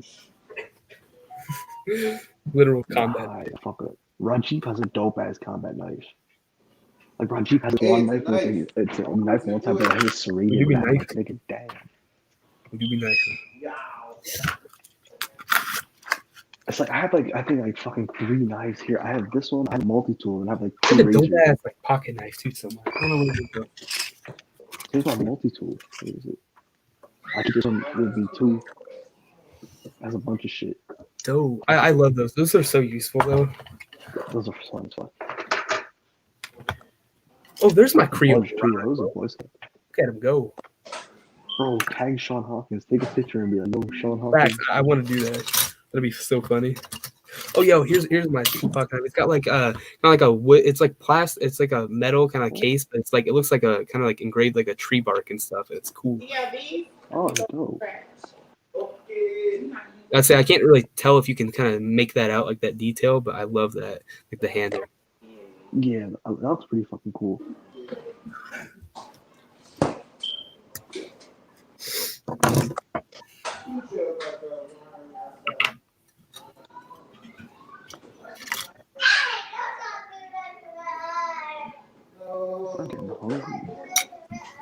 Derrick got Battle of Chicago in his room or like in his house right now. Roger's bamboo stick. Bro, yes, I'll bring out the bamboo stick one day. Roger, you want $1? It's a dollar coin, but it's got like a Yes, hole for a bro. necklace in it.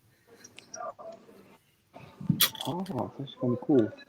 I have another one. I Dark have cameras these with coins, lights. actually. I think so. Yes, sir. You want $2? Wait, I fuck with that. yeah, $2, bro. Hell yeah, I can get some candy, nigga. Oh, you want 50 cents too? Wait, come on. Yeah. 50 cents? Because the dollar bill is just like ripped in half or something. I don't even know where I found that. 50. I wonder if I could use it as 50 cents. That'd be amazing. For $50, that means I got 50 cents. Actually, it's a little over $50. Technically, it's like I'd say it's about 60 cents. Put that on eBay, price it at like $10 for 60 cents. Roger's bamboo stick should make an appearance in the podcast. Yeah, that's facts. Roger, where's the bamboo stick? What in the heck? Who is messing with my dang thing? He's getting the bamboo stick. That's actually not Goodness. Fuck it. What are you doing? He's getting his bamboo stick. What are you talking about? He literally has a bamboo stick in his We're room. live right now. Go to sleep. Oh, he's Hey, you wake up just to play Minecraft.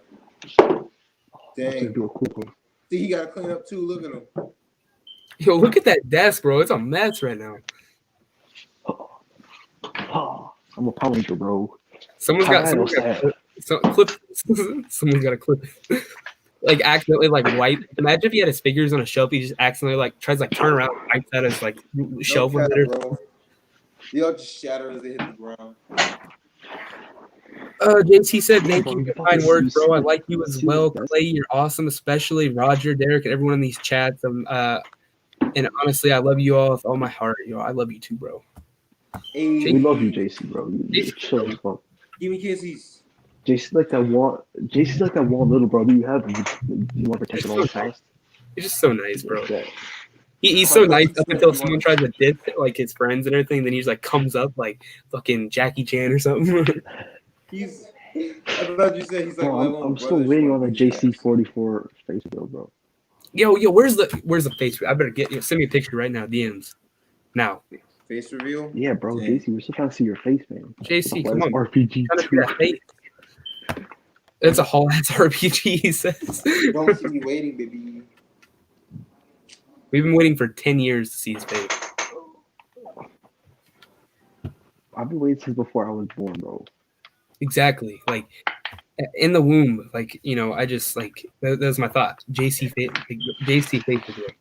It's like No, but like my in first all, word, in all like serious, no, I've known JC for a long time, and I've still been waiting for a face reveal. It's for months. JC, hit us with it. Hit us with it right now. Right now. Oof. Yo, I just got a message from my homie that says Clayton. I'm kind of scared. Oh yeah, by the way, JC, I don't know if you knew, my actual name's Clayton. We just kind of shorten it to Clay. I almost like Clay more than Clayton, to be honest. What is that? Oh, what are you doing? Do you want to wrap it up? It's been 2 hours, 57 minutes. Oh shit. I'm trying to get some dinner. Yo, let's hit this 3 hours. We can't shorten this to like half. Oh, like, fuck it. Yeah. Yeah, Let's we're go, hitting let's go, 3 let's go. hours. I gotta eat some dinner. Then I gotta finish some stuff up. Do you guys want to hit Discord tonight? Yeah, I'm down. I'll have to. Here, actually, let me. I don't know if that shuts my camera off when I click on this, but I'm actually gonna go on Discord now. I need to get in the new one. Okay, I'll send you the link.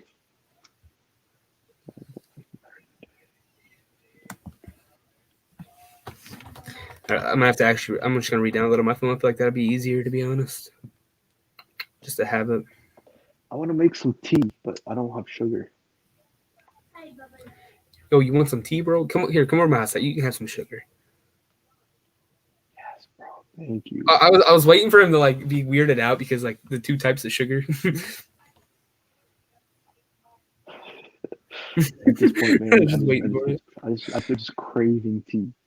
Y'all all got knives. Y'all crazy. No, Derrick says It's we just fun crazy. to play with, bro. Watch, he has a gun probably. You all got knives. I got a Derrick's gonna bunch of walk back knives. with an It's AR-15. literally just, it's fun. It's fun, bro. I love those types of knives. It's like, I have one of it's not even weird shit. It's just, These dudes Just just cool. be connecting yeah, knives. I got this the other day. It's so fucking cool. Where's the Gotta do it. Jesus. Jesus Christ. Jesus doing- or- Christ. Tell him to DM the Rogue to Icon account.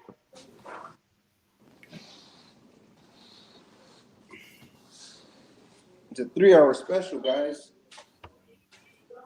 Yeah, we got really real in this one. We had the 3 hours, politics bro, episode. I now we have totally- this. We got real twice. 4K followers, bro. What you at now? I totally forgot we had Aaron Veach on this fucking. Yo, JC, how many followers he have now? I thought you only had like 2,000 or something like that. Yo, no, you doing the face reveal now? Man, he's literally catfishing us. Right now. he really trying to set them games to where he ain't gonna have to do it, or like make it to where you can like, wait a long time. Yo, let's hit your eye. Like this half your. Wait. Hold up. He's at 3,295. So we have like 700 more to go, which is still a lot, but you know. Yeah, it's a lot, but you know we're gonna have to make it happen. I haven't even hit 1,000 yet. Like I'm still like I'm only at like 630. I think I don't know. Like it's still gonna take me a minute to get there too. Right.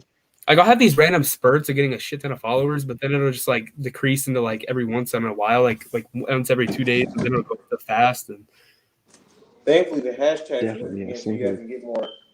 yeah, I throw so many hashtags and everything. Like, I try to be pulling up with those. Thankfully, they work again. See, every time I mention anything about my show, it seems like it kind of blows up. So Yeah. So probably when you like, because I know Drift Shots and MP Con still have like a pretty small following. And that's probably because they don't like, I guess they're not as active or they don't post as much. But I mean, yeah, they're still killing, bro. So yeah, I'm not in the Discord, Matthias. I'm doing that now. If it would install, like, oh, there we go. Look at that, 3 minutes and 54 seconds. 3 hours and 54 seconds. 3 hours was as long as Avengers Endgame. Longest. 3 hours and 5 minutes. So I mean, we got 5 minutes to go, or 4 minutes. How do you remember that? What the fuck? What? Are you hitting Discord after this? Shut up, Roger. Maybe like an hour. This guy really just remembered the whole Avengers Endgame runtime, bro. Oh, Derrick made a poopsie. Damn, bro. You guys mean it's okay. If you want me to be more specific, I think it was like 3 hours, 5 minutes, and like 26 seconds. But you don't have to. We don't have to get that specific. Oh, jeez. So can you tell me the exact timestamp where Iron Man snapped his fingers? I want to say it was about at 2 hours and probably like 50 minutes or so, something like that. I don't know exactly. I haven't like looked into timestamps like that, but I don't know. I would assume it's around there, just like judging by how long like the funeral and then the rest of it kind of resolved. For about like 2:55 or something like that. You're probably right. Bro, look, Ryan gets in literally when we're about to get off. Fucking Ryan, dude. Ryan, bro, hop in Discord tonight. Yeah, we get in the cord, bro. The cord. You guys need to help me like right tonight. I'm with it. You need to have a gay sex scene. What about gay sex? JC said, "No, I just want to do something special." Nice. Bye, Derrick. You see Derrick disappear? Okay. That's funny as shit. All right, you want to wrap it up for tonight, DB?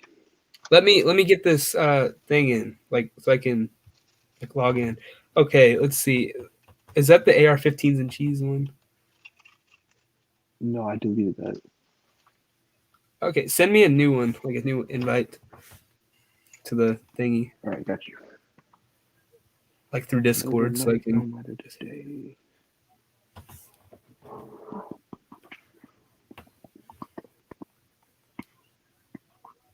The amount of times you sent me invites, like the new Discord, is what's funny. I just noticed this. Click at the Nibba 24.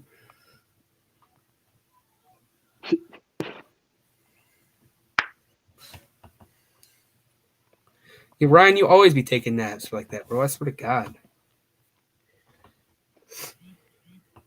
Bro, you can't keep taking naps, bro. You're at your aunt's house now. You gotta, start. Yeah, showing you that need you're to make responsible, sure bro. like you don't seem like kind of lazy to your family and everything. Like you don't want it to kind of turn out the way it did at your mom's, but also with your job company, you need to really fix your sleep schedule according to that. You don't want to keep having like taking like these 10-hour naps Yes, in, like the middle of the day. Exactly. Yeah, you gotta start bucking up. Because I you don't sent you the want to Discord link in on IG. accept that. Oh my God, dude, my knee just popped and it felt like the bombing of the Twin Towers or the attacks on the Twin Towers. Like it shook me that much. Damn. Holy shit. That'd be cool, JC. I can't believe he's almost at 4. I thought he was only at like 2,000 or something. That's crazy. Love to see it. Can I just like accept? Imagine if Derrick. Yeah, that's basically we used to spend our nights bullying Derrick. Imagine if Derrick, got hit by a fucking plane or some shit like that. All right, I'm in it now. The general one, yeah. Look at my camera having an aneurysm. I'm like shaking my leg, and in turn, it's like kind of shaking my desk. Like.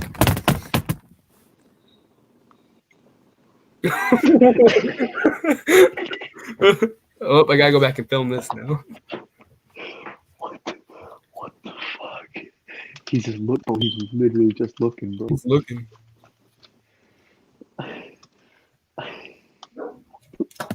Man, I'm ending this I stream, picked up bro. my side swipe, but he was standing like this. He just dead ass went. Bro, I've been sitting here like staring into the camera for like 5 minutes, just staring. Looking. Bro, I bet your family thinks you're a fucking retard. Let me in, damn you, he says in the private chat. Thanks. Bro, But thank you guys for all being on there, being sitting here with us through these interesting times. Tune back tomorrow for some more raw, or not tomorrow, but Sunday for some more raw material. Bro, I was trying to see the chat and I accidentally clicked leave and they just kicked in. I just left. I was like, what the heck, man? What the heck? That's not what I wanted. That's not what I asked for. Do you think Sunday's Adonis episode should be TF Talks or should it just be something else, something totally? I guess we could just gotta make it like something that's not TF Talk. Like I feel like that's better because that's like keep it more. Probably like complaining, addressing a serious issue. Kind of make a new playlist called like Real Talk or something like that with like the boys or something like that instead of TF Talk, just Real Talk or something. I mean, I'm down. I like Real Talk with the boys. All right, bet. Thank you guys for watching. We still got 4 viewers on. Thank you everyone for whoever JC, sat here for 3 Matthias, hours. JC, Matthias, Ryan, you guys are fucking Corey was crazy. here forever. We had Bav here for a while. We had Nitro was here for a minute. Lego Prime Ninja was here for a minute, and it looks like that's like the majority. There's probably more. Thank you guys. Fucking Matthias and JC been here since the beginning, bro. You guys are fucking crazy, dude. Facts. You guys. Shout out to you guys. I got interesting there for a minute, so. Peace, bro. All right, let's end this.